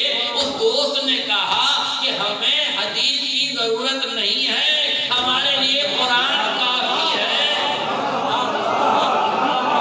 ہمیں حدیث کی ضرورت نہیں ہے، ہمارے لیے قرآن کافی ہے. تو چونکہ ان کے لیے قرآن کافی ہے اس لیے میں نے آیت سنائی. اب سمجھ میں آیا، اب انہوں نے اپنی حدیث تو مان لی، آیت کو نہ مانا.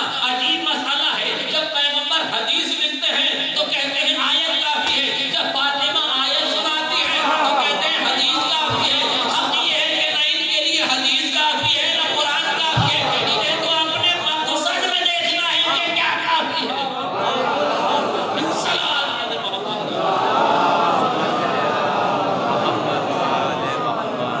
لہذا شہزادی نے جو مسئلہ بیان کیا، کہا ہم گروہ انبیاء وارث نہ بنتے ہیں وارث بناتے ہیں. شہزادی نے اس کے مقابلے میں قرآن مجید کی آیات ذکر کی اور کہا کہ ابھی کہا میں آپ سے پوچھتا ہوں گواہ مانگے کس سے؟ شہزادی سے۔ کیا شہزادی سے گواہ مانگنا ضروری تھا؟ عصمت صدیقہ طاہرہ آپ کو معلوم ہے کہ وہ بی بی ہیں جو وحدت کی تجلی کو بچانے کے لیے میدان مباہلہ میں رسول کے برابر گواہ بن کے آئی۔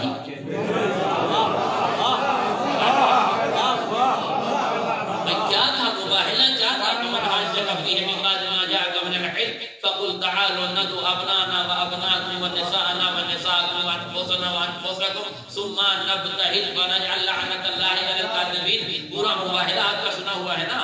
عیسائی کہتے تھے عیسیٰ اللہ کے بیٹے ہیں، پیغمبر کہتے تھے عیسیٰ اللہ کے بندے ہیں، اللہ کے نبی ہیں۔ تو جو لوگ اللہ کا بیٹا مان رہے تھے ان کے نظریے کے مطابق توحید خطرے میں تھی کہ نہیں؟ وحدانیت خطرے میں تھی کہ نہیں؟ بھئی جب اللہ کو دو تین مان لو گے، بیٹا مان لو گے اور ان کا شریک مان لو گے تو واحد کہاں رہے گا؟ تو جب اس کی وحدت پر حرف آنے لگا تو حکم رب ہوا کہ انہیں میدان میں بلاؤ۔ تو جب پیغمبر نے انہیں آیتیں نہیں سنائی تھی، تاریخ کہتی ہے 63 آیتیں پیغمبر نے نصارہ نجران کو سنائی تھی، بار بار سمجھایا تھا عیسیٰ اللہ کے بیٹے نہیں۔ جیسے آدم بغیر ماں باپ کے پیدا ہوئے ایسے عیسیٰ بغیر باپ کے پیدا ہوئے، کیا فرق ہے؟ لیکن 63 آیتیں سنانے کے بعد جب نصارہ نجران نہ مانے تو پیغمبر نے کہا کہ اچھا حکم ربانی یہ ہے کہ اب تم اپنے نفسوں کو لاؤ، ہم اپنے نفسوں کو لائیں، تم اپنی عورتوں کو لاؤ، ہم اپنی عورتوں کو لائیں، تم اپنے بیٹوں کو لاؤ، ہم اپنے بیٹوں کو لائیں۔ اب جا کے مباہلے کا میدان سر ہوگا، مباہلے کا میدان طے ہوگا۔ مجھے بتاؤ پیغمبر اسلام نے 63 آیتیں سنائی، نصارہ نہیں مانے کہ نہیں مانے؟ کب مانے؟ جب بندے تک میدان میں آئے تب مانے کہ نہیں مانے؟ تو مسلمانوں یہ بتاؤ یہ قرآن اہل بیت کے بغیر جب پیغمبر کو کافی نہ ہوا،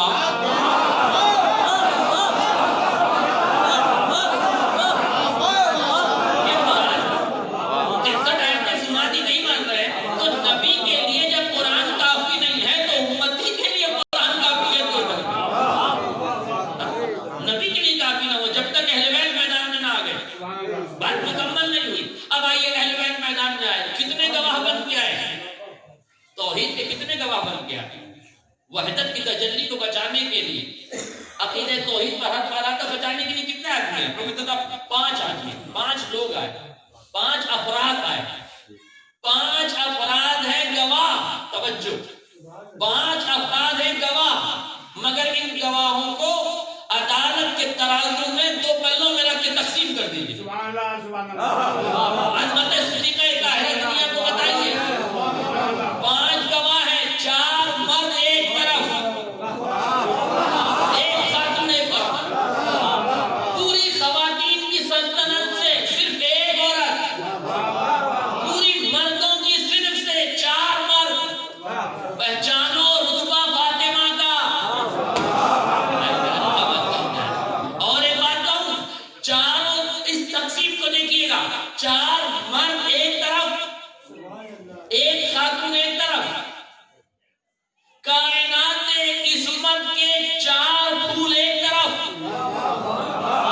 گلشن عصمت کی ایک شہزادی ایک طرف، ادھر 4 معصوم، ادھر ایک معصومہ، ادھر 4 مرد، ادھر ایک خاتون، ادھر 4 معصوموں میں 4 سردار،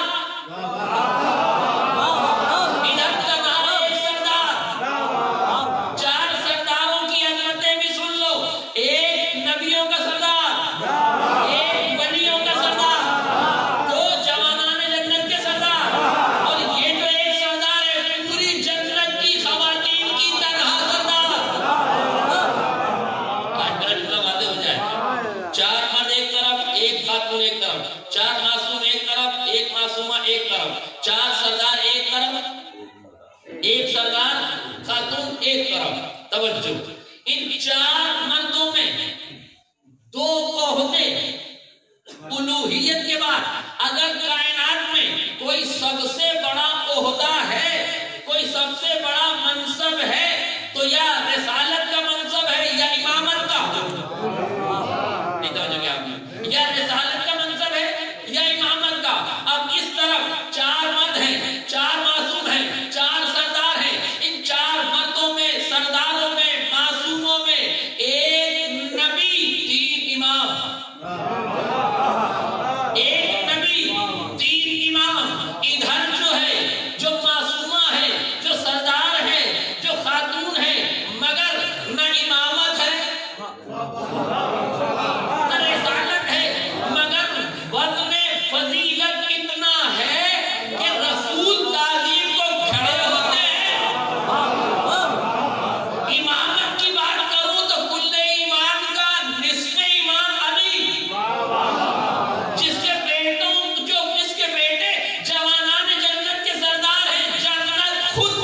جانتا نہیں ہے وحدت کی تجلی کو بچانے کے لیے فاطمہ کتنی بڑی گواہ ہے کہ 4 مرد ایک طرف ہیں، فاطمہ کی گواہی ایک طرف ہے، 4 سرداروں کی گواہی ایک طرف ہے، ایک سردار خاتون کی گواہی ایک طرف ہے، 2 عہدوں کی گواہی ایک طرف ہے، بغیر عہدوں کے گواہی ایک طرف ہے۔ اور یاد رکھیے گا شریعت کا قانون کیا کہتا ہے، آج دنیا کی عدالتوں کا قانون کیا ہے۔ گواہی کے میدان میں بہت توجہ سے جو کریے گا، گواہی کے میدان میں قانون یہ ہے کہ کسی بھی قضیے میں اگر حکومت کی عدالت آپ سے گواہ مانگ رہی ہے تو 2 مرد گواہ چاہیے۔ اگر 2 مرد گواہ نہ ہو، ایک مرد ہو ایک عورت ہو، تو گواہی مکمل ہے کہ نہیں؟ گواہی مکمل تو کتنی ہونی چاہیے؟ 2 عورتیں تو 1 مرد۔ آج میرا جملہ واضح، 2 عورتیں 1 مرد، گواہی پوری۔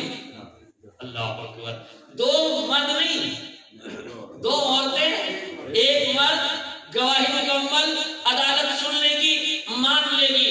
دنیا عظمت صدیقہ طاہرہ کو ملاحظہ فرمائے، وہ عام خاتون ہیں جو 2 عورتیں مل کے 1 مرد کے برابر ہوتی ہیں۔ یہ تنہا فاطمہ ہے 4 مردوں کے برابر۔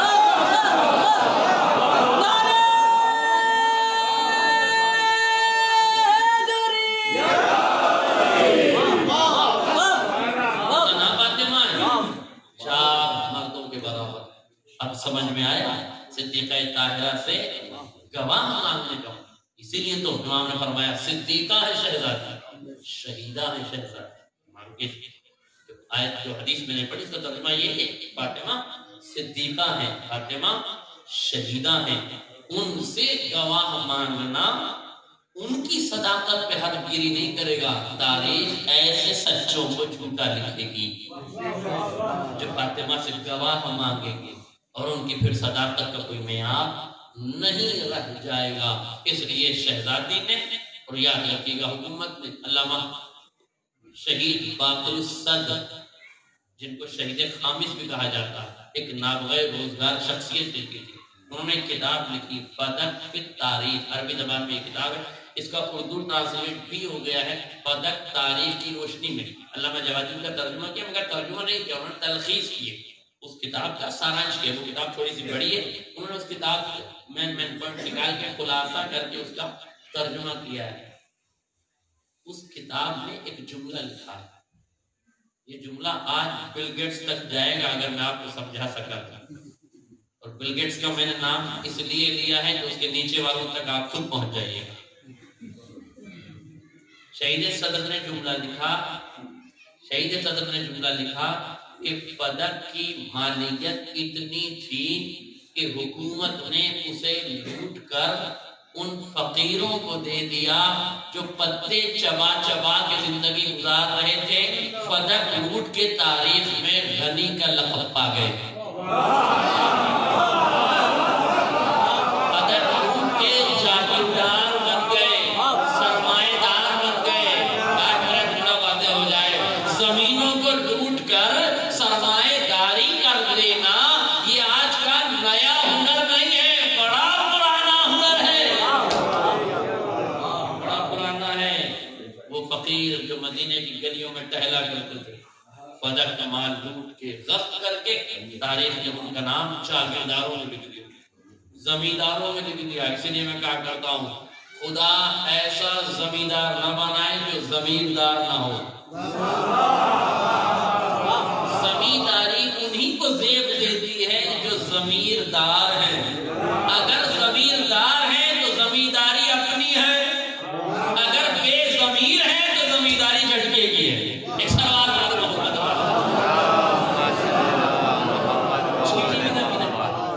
غصب شدہ زمین ہے، اس لیے کہ زمیندار کا مطلب ہی زمیندار ہوتا ہے۔ اور ان غریبوں کو زمیندار، یہ جو غریب عددار بیٹھے ہیں انہیں کوئی یہ نہ سمجھے کہ یہ زمیندار نہیں ہے، یہ تمہیں دکھ رہے ہیں غریب، یہ یہاں کے زمیندار نہیں ہیں، انہوں نے آنسو کی فصل بو دی ہے، یہ جنت میں زمیندار کہلائیں گے۔ انہوں نے آنسو کے بیج یہاں بو دی، اس فصل کو یہ آسمان میں۔ بس میرے عزیزوں گفتگو تمام ہو گئی۔ ایسے صدیقہ طاہرہ سے گواہ شہزادی تاریخ کہتی ہے کہ یہاں سے آپ غضبناک ہو کر گئی ہیں اور پھر زندگی بھر آپ ان سے راضی نہیں ہیں. یہاں تک کہ وصیت بھی آپ نے فرمائی کہ انہیں میرے جنازے میں شریک نہیں دیے جائے. مکمل طور سے ناراضگی کا اظہار کیا. اور یہ بھی لکھا ہے علامہ، بہت سے علماء نے اس حدیث کو، بلکہ بخاری شریف میں بھی یہ حدیث موجود ہے.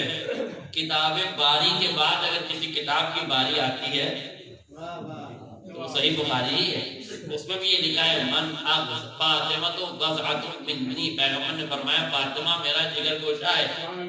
من اغضبها فقط اغضبنی، جس نے اسے غضبناک کیا اس نے مجھے غضبناک کیا. میں کل فیس بک پہ دیکھ رہا تھا کسی احمق آدمی کا بیان. ایک تو مصیبت یہ ہے کہ سوشل میڈیا پر اب گونگے بھی بولنے لگے. جنہیں بالکل بولنا نہیں آتا وہ بھی اب زبان دراز ہو گئے.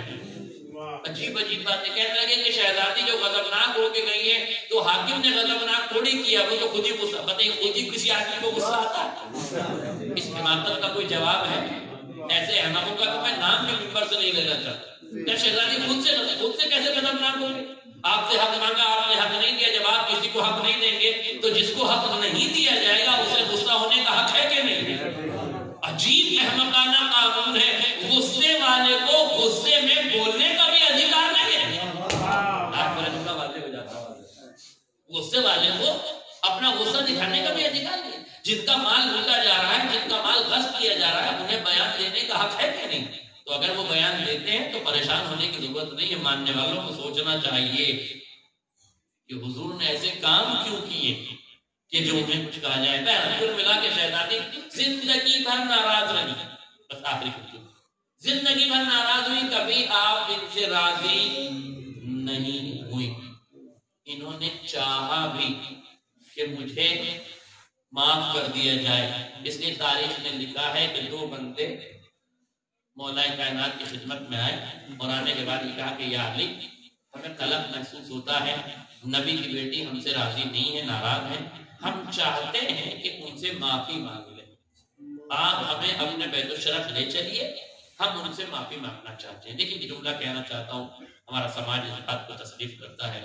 اگر ہمیں یہ پتہ چل جائے کہ کسی کے آنے سے ہمارے شریک حیات کو برا لگے گا تو عام طور سے ہم اس بندے کو گھر میں نہیں لاتے. بلکہ اور اس سے آگے بڑھ کے ایک بات ہوں، اگر دو بھائی ہیں اور دونوں بھائیوں میں سے ایک بھائی کی بیوی سے بھائی کا جھگڑا ہو گیا، بھابھی اور دیور کا جھگڑا ہو گیا، اور بھابھی نے یہ کہہ دیا کہ اب یہ تمہارا بھائی اس دروازے پہ دہلیز پہ قدم نہ رکھے، تو کیا ہوگا؟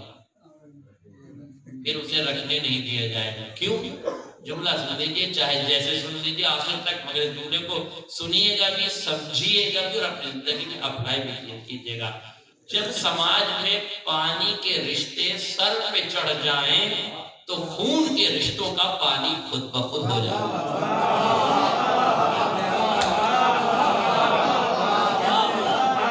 پانی کے رشتے سر پہ چڑھ جائیں تو خون کے رشتوں کا پانی ہو جاتا ہے، بندہ تیار ہی نہیں ہوتا. اور بھائی نہ آئے یہ برداشت ہو جاتا ہے، بیوی کے ناز نخرے برداشت کرنے پڑتے ہیں. یہ حالات ہمارے سماج کے ہو گئے. اس لیے میں نے اصلاح کے طور پر یہ جملہ آپ کی خدمت میں گزار کیا. تو ظاہر ہے لوگ یہ کہتے ہیں کہ پھر علی نے آنے کی اجازت کیوں دے دی؟ مولا کو بھی گھر میں آنے کی اجازت بظاہر نہیں دینا چاہیے تھا. آپ کو معلوم ہونا چاہیے تھا کہ یہ آئیں گے کچھ لوگ شہزادی کے دروازے پر تو شہزادی کو برا لگے گا. پھر شہزادی کو برا لگے گا، اس کے باوجود بھی علی نے آنے کی اجازت کیوں دے دی؟ پہلا مرحلہ تو یہ ہے کہ علی جانتے ہیں کہ جو صاحب معاملہ ہے اسے ہی اپنے معاملے کو حل کر دینا چاہیے. اور اگر آج علی نے اجازت نہ دی ہوتی تو کل روز محشر یہ کہہ دیتے ہم تو معافی مانگنے جا رہے تھے، علی نے جانے نہیں دیا. علی نے اجازت دے کے کہا فاطمہ کی رضا میری رضا ہے، میں جانتا ہوں وہ راضی نہیں ہوگی، مگر تم چلے اس لیے جاؤ کہ روز محشر علی کا دامن نہ پکڑ سکو. روز محشر علی کا دامن نہ پکڑ. لہذا شہزادی یہ آئے، آنے کے بعد انہوں نے سلام کیا. شہزادی نے جواب سلام نہ دینا، پھر گھومے، پھر سلام کا جواب نہیں دیا، پھر گھومے، پھر سلام کا جواب نہیں دیا. آخر میں شہزادی نے سلام کا جواب نہیں دیا اور انہیں الٹے پھیر واپس ہونا پڑا. اب لوگ کہتے ہیں کہ جملہ شہزادی نے جواب نہیں دیا، جبکہ جواب سلام واجب ہے۔ ارے مصیبت یہ ہے جن لوگوں کو آپ دست لینے کی تمیز نہیں ہے تو یہ سوال اٹھاتے ہیں کہ فاطمہ پہ واجب کیا؟ پہلے تو اپنے واجب ادا کر لو، پھر پوچھنا آل محمد پہ واجب کیا؟ آل محمد پہ کیا واجب ہے کیا واجب نہیں، آل محمد جانتے ہیں کہ کس مقام پر آل محمد کو جواب دینا ہے، کس مقام پر جواب نہیں دینا۔ لیکن چلیے بات آ گئی ہے، میں کہنا یہ پڑھنا نہیں چاہتا تھا لیکن آپ بیدار ہیں اور میرے خیال سے تھکے ہوئے بھی نہیں ہیں، تھوڑا سا میں وقت لے سکتا ہوں۔ ایک سوال پڑھیں محمد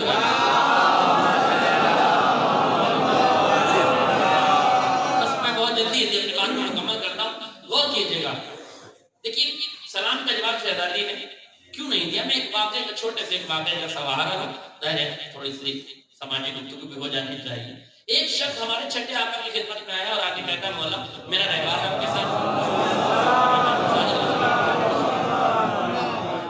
بہت جلدی سے سناؤں گا، سنا ہوا واقعہ آپ کو بس ایک کوشش کی طرف جا کے مولا میرا رہبار آپ کے ساتھ، میری تلوار آپ کے ساتھ، میرا پورا قبیلہ آپ کے ساتھ، میرا خاندان آپ کے ساتھ، ہم سب آپ کے ساتھ ہیں، آپ قیام کیجیے، تلوار نکالیے، حکومت کو ماریے، حکومت کے تخت پر بیٹھیے، ہم آپ کے ساتھ ہیں۔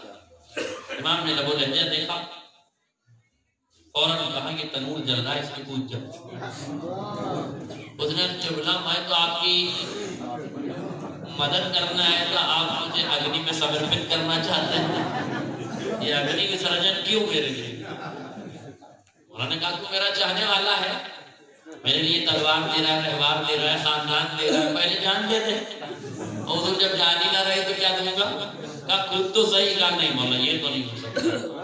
بس مولا نے اسے دیکھا، دیکھنے کے بعد ابھی بات ہو ہی رہی تھی کہ ایک چاہنے والا آیا ہارون مکی کی، آگے کہتا السلام علیکم یا رسول اللہ، اے رسول کے بیٹے تجھ پر میرا سلام حقیقت ہو۔ رسول کے بیٹے نے آواز دی وعلیکم السلام یا ہارون مکی، ہمارا بھی سلام تجھ پر ہو یا ہارون مکی۔ آ گئے ہو تو آ جاؤ، تنور میں کود جاؤ۔ اس نے آؤ دیکھا نہ تاؤ دیکھا، کود گیا۔ دیکھیے سماج کو آئینہ دکھانے کے لیے یہ واقعہ ہے، دو لوگ ہیں، ایک چاہنے والا ہے، ایک چڑھانے والا ہے۔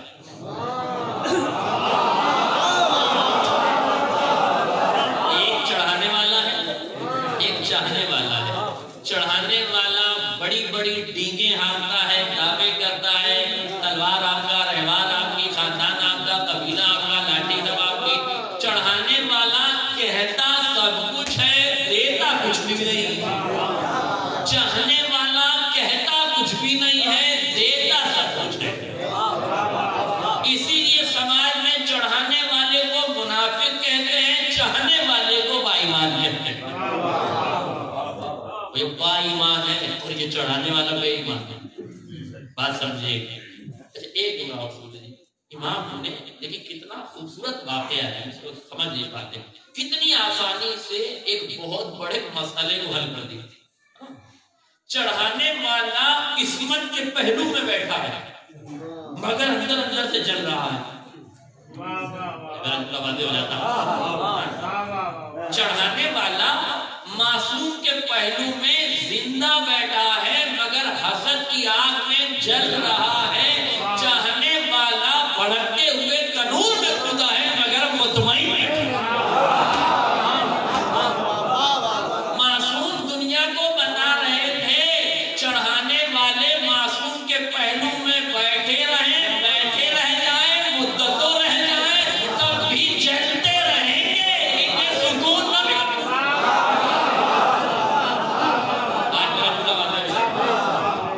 پہلو میں بیٹھے رہیں، مر جائیں گے، دفن ہو جائیں گے، مگر چونکہ چڑھانے والے تھے، چاہنے والے نہیں تھے، لہذا چلتے رہیں گے۔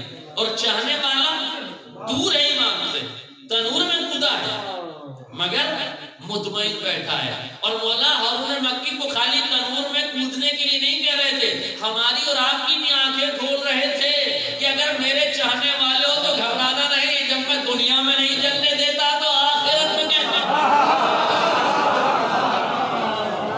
گھبرانا نہیں، گھبرانا نہیں۔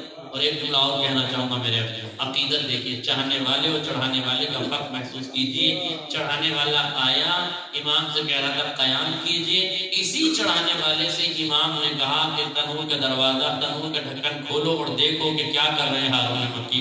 دیکھا تو تسبیح پڑھ رہے تھے، ہارون مکی تسبیح پڑھ رہے تھے۔ امام نے پوچھا اب بتا، تو نے کہا میں حکومت کے لیے قیام کروں، یہ بتا میں کھڑا ہو جاؤں گا، یہ بتا ایسے چاہنے والے سماج میں کتنے ہیں؟ اس نے کہا مولا اس کے علاوہ ایک بھی نہیں۔ تو کہا اب بات سمجھ لو، معصوم تبھی قیام کرتا ہے جب ہارون مکی جیسے چاہنے والے مل جاتا ہے۔ میرے عزیزوں، عقیدت کا دم بھرنا ہے تو چڑھانے والے نہ بنو، چاہنے والے بنو۔ اس لیے یاد رکھیے گا، میں نے دستے ادب جوڑے ہارون مکی سے ایک سوال کیا، ہارون مکی مجھے اتنا بتا دے، تو نے امام سے نہ کیوں پوچھا نہ کیا پوچھا، یہ تو پوچھ لیتا کیوں پوچھ جاؤں، کس لیے پوچھ جاؤں، کیا معاملہ تھا، نہ کیوں اور کیا میں نے تم لوگوں پہ چھوڑ دیا ہے۔ محبت میں کیوں اور کیا نہیں ہوتا، بس عمل ہوتا ہے۔ عشق میں سوالات نہیں ہوتے، قربانیاں دی جاتی ہیں۔ میرے مولا نے کہا میں کود گیا، میں نے کہا پھر بھی کوئی راز تو بتا دے، کوئی راز تو بتا دے کہ کیوں تو کود گیا۔ کا راز سننا چاہتے ہو تو ایک ہی جملہ سن لو، میرے واقعے پر پھر سے غور کرو، تمہاری سمجھ میں آ جائے گا۔ اب میں نے کہا کیا غور کروں؟ ایک بندہ بیٹھا تھا، کچھ گفتگو اس کی ہوئی، مجھے تو نہیں معلوم کیا گفتگو ہوئی، میرا اور تمہارا معاملہ سن لو، دوسرے کے معاملے میں ٹانگ اڑانے کا کیا فائدہ ہے؟ مومنوں کی بات کریں، منافقوں کو کیوں چھیڑا جائے؟ تو میں نے کہا اچھا بتاؤ کیا بات ہے مومنوں کی؟ کہا اچھا بتاؤ جب میں آیا میں نے کیا کیا؟ میں نے سلام کیا۔ میرے سلام کو تو چھوڑو، میرے سلام کی کیا حیثیت ہے، لیکن میرے سلام کا جواب دیا کہ نہیں؟ ارے مولانا صاحب اتنا سمجھ لو، جسے وقت کا امام جواب سلام دے، جسے وقت کا امام جواب سلام دے دے، وہ جہنم کی آگ میں، وہ تنور کی آگ میں جلتا نہیں ہے۔ اب تو سمجھ میں آ گیا ہوگا کہ صدیقہ طاہرہ نے جواب کیوں نہ دیا، کہیں ایسا نہ ہو کہ صدیقہ کا سلام کا جواب انہیں جہنم کی آگ میں محروم کر دیتا۔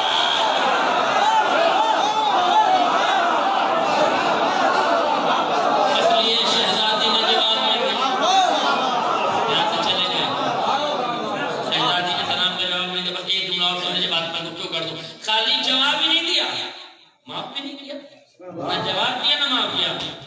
طلعت بھائی ویسے تو میں کسی کی وکالت کرتا نہیں، مگر کبھی کبھی مجرم کے جرم کی سنگینی کا اظہار کر دیا جائے، اس لیے تھوڑی دیر کے لیے قدرت اور شہزادی سے معذرت چاہتے ہوئے ان کی وکالت میں لمحے کے لیے کرنے لگا ہوں۔ شہزادی کے حضور ہاتھ جوڑ کے کہتا ہوں بی بی، یہ دو فقیر کاسے گدائی لے کر آپ کے دروازے پر آئے ہیں، انہیں گلشن زہرا سے نکال کر معذرت کے دو پھول ان کے کاسے میں ڈال دیجیے، انہیں معاف کر دیجیے، اور انہیں شہزادی معاف کر دیجیے، اس لیے کہ اس دروازے پر کس کو کیا نہیں ملا، چاند آیا چاندنی لے گیا، سورج آیا ضیائیں لے گیا، ستارے آئے مقدر لے گئے، نہیں بول کیا؟ ارے تمہارے مقدر ستاروں سے طے ہوتے ہیں، ستاروں کا مقدر تحریک زہرا سے طے ہوتا ہے۔ بی بی چاند آیا چاندنی لے گیا، سورج آیا ضیائیں لے گیا، کہکشائیں آئے روشنی لے گئے، دریا آیا روانی لے گیا، پھول بوٹے گل بلبل سب آ کے یہاں سے خوشبوئیں لوٹ کے لے گئے۔ حد یہ ہے کہ انبیاء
ان کے کاسے گدائی میں معذرت کے پھول رکھ دیے گئے تو مظلوموں کی آہوں کا خاتمہ ہو جائے گا، کائنات کے ہر مظلوم کا دل ٹوٹ جائے گا۔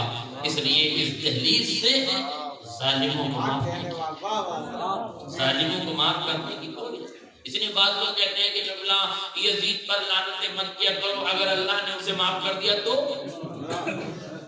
ایک فارسی شاعر کا یہ شعر ہے، مجھے اس کا مفہوم یاد ہے، شعر یاد نہیں ہے کہ آپ یزید پہ لعنت مت کیا کرو، اللہ نے اسے معاف کر دیا تو اس نے کہا مجھے یزید پر لعنت کرنے دو، اگر اتنے گناہوں کے بعد اللہ اسے معاف کر دے گا تو پھر میری بھی اگر اتنے گناہوں کے بعد اسے خدا معاف کر دے گا تو مجھے لعنت کرنے دو، جب اسے معاف کرے گا تو میری لعنتوں کو بھی معاف کر دے گا۔ اب یہ تو بعید ہے کہ یزید بخشا جائے اور ہم نہ بخشے جائیں، اس لیے شہزادی نے ظلم کو اجازت۔ میں سمجھنا چاہیے کہ شہزادی، اور ظاہر جب شہزادی نے ظالمین کو رسوا کیا اور یہاں سے اجازت نہیں دی تو کوئی بھی ظالم بخشا نہیں جائے، قیامت تک کسی ظالم کی اب اتنی ہمت نہ ہوگی۔ شاید واقعہ اسی لیے عالم وجود میں آیا کہ ہر ظالم کو سبق مل جائے گا، وہ عدالت کی دہلیز پر نہیں آئے گا، اسے معلوم ہے کہ بزرگان ذلیل کر دیے گئے ہیں تو آنے والی نسلیں کیسے آئے گی۔ بس میرے لوگ تمام ہو گئی، شکر گزار ہے آپ کی محبتوں کا، آپ نے بڑے سلیقے سے سامان کیا، بڑی تلخ باتیں تھیں، کڑوی حقیقتیں تھیں جن کو آپ تک پہنچانے کی کوشش کی، مگر یاد رکھیے گا یہ عظیم دروازہ ہے، اس دروازے پر نبی 6 مہینے تک سلام کیا کرتے تھے، مگر ہائے افسوس ابھی تو نبی کا کفن کی محنت اور امت آگ لگی ہوئی۔ ایک بہت بڑے عالم اللہ محمد اسوہدی کے مرثیہ وہ فرماتے ہیں ما اصابها من المصاب مفتاح باب حدیث الباب، کوئی مصیبت کائنات کی ایسی نہیں ہے جو دروازے حضرت زہرا پہ آگ نہ کھڑی۔ اِنَّا حَدِيثَ الْبَابِ ذُو شُجُونٍ مِّمَّا جَرَتْ بِهِ الْقُرُونُ، فرماتے ہیں دروازے کی باتیں دل کو توڑ دینے والی باتیں ہیں جو جنایت کار ہاتھوں نکل گیا۔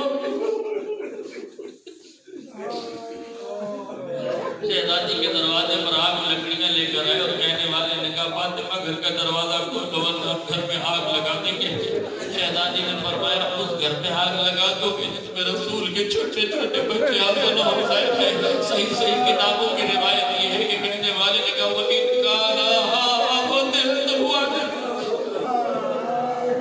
اس کے بعد شہزادی کہتی ہے کہ مخلص پانی فرماتے ہیں شہزادی دروازے کے قریب کھڑی ہو گئی، ایک شفیع نے دروازے پر لال ماری، مخلص پانی فرماتے ہیں دروازے میں ایک کیل تھی، لسر قدری صبر البسمات سلسط لہا خدیر تلسا، مجھے نہیں معلوم دروازے کی کیل نے کیا کیا مگر کہتے ہیں دروازہ پہلو پہ گرا، فاطمہ کے صدر پہ اثر پہ کیل پہ بسوئی محسن شہید شہزادی نے وردی اپنا اسمان میرے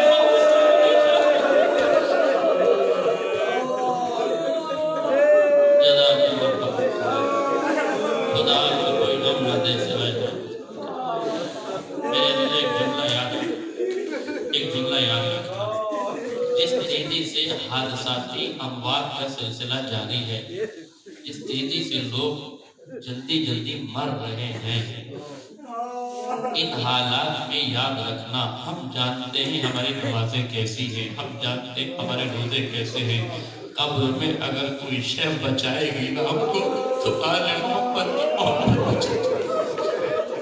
یہ آنسو آپ کے ظاہریوں کے جو فاطمہ میں بہ رہے ہیں، یہ آنسو آپ کی قبر میں موتی بن جائے گا، اجالا بن جائے گا، اس لیے تھوڑی دیر تک اپنے دل پہ ہاتھ رکھ کے صدیقہ طاہرہ کے مصائب سن کے گریہ کر لو۔ آج کی یہ آخری مجلس ہے قضائے فاطمہ کی، جی بھر کے فرصہ دے لو، ہمیں معلوم ہے فاطمہ کس عظیم ذات کا نام ہے، معصوم کتنا چاہتے تھے۔ سنیے ایک شخص چھٹے آقا کے پاس آیا، آگے کہتے ہیں مولا میرے یہاں بیٹی پیدا ہوئی ہے. امام نے کہا خدا مبارک کرے. امام نے اتنا کہا, اس نے کہا مولا میں نے اس بیٹی کا نام فاطمہ رکھا. سمیتھا فاطمہ, میں نے اس کا نام فاطمہ رکھا ہے. امام نے نظر جھکا لی. اب جو نظر اٹھائی تو آنکھوں میں اشک تھے, آنکھوں میں آنسو بھرے ہوئے تھے. مولا ہاتھ جوڑ کے غلامی کہتا ہے مولا کیا میں نے کوئی غلط بات کہہ دی؟ میں نے کہا میں نے بیٹی کا نام فاطمہ رکھا. کہا نہیں کوئی غلط بات نہیں کی, لیکن خبردار جب تم نے بیٹی کا نام فاطمہ رکھ دیا ہے تو لا تضربها, خبردار کبھی اسے مارنا نہیں, ولا تسبها کبھی اسے جھڑکنا نہیں, ولا تلتم خبردار کبھی اس کے رخسارے پر تماچا نہ مارنا. یہ ہے نگاہ قسمت میں فاطمہ کی. جب دروازہ جلتا ہوا دروازہ پہلو فاطمہ پہ گرا نا, محمد اسماعیل فرماتے ہیں الباب والجدار والحما شہود و صدق ما بین الفا. دروازہ دیوار اور در و دیوار کے درمیان ٹوٹی ہوئی پسلیوں کا لہو ایک ایسا گواہ ہے چھپا رہتا. جیسے ہی دروازہ گرا محمد اسماعیل فرماتے ہیں دروازے کا وزن اتنا زیادہ تھا کہ شہزادی کی پسلیاں چکنا چور ہو. اذ رضا تلک العدل الزکیہ رضیت اللہ مثل رضیہ. ایسے فاطمہ کی پسلیاں ٹوٹ گئی تھی, اور پسلیوں کے ٹوٹ جانے سے بڑا کوئی غم نہیں. شہزادی کی پسلیاں ٹوٹ گئی, آپ نے سن لیا, میں نے پڑھ دیا. اگر آپ کو معلوم ہے جس کی پسلیاں ٹوٹ جائیں اس کے درد کا کیا عالم ہوتا ہے.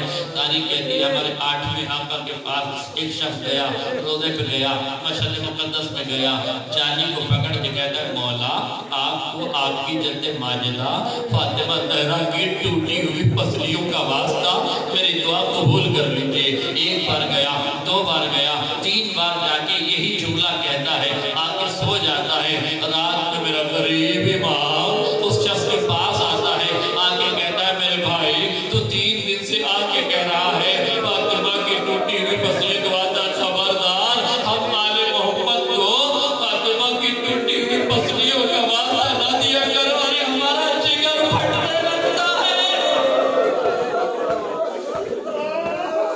ہمارا جگر پھٹنے لگتا ہے.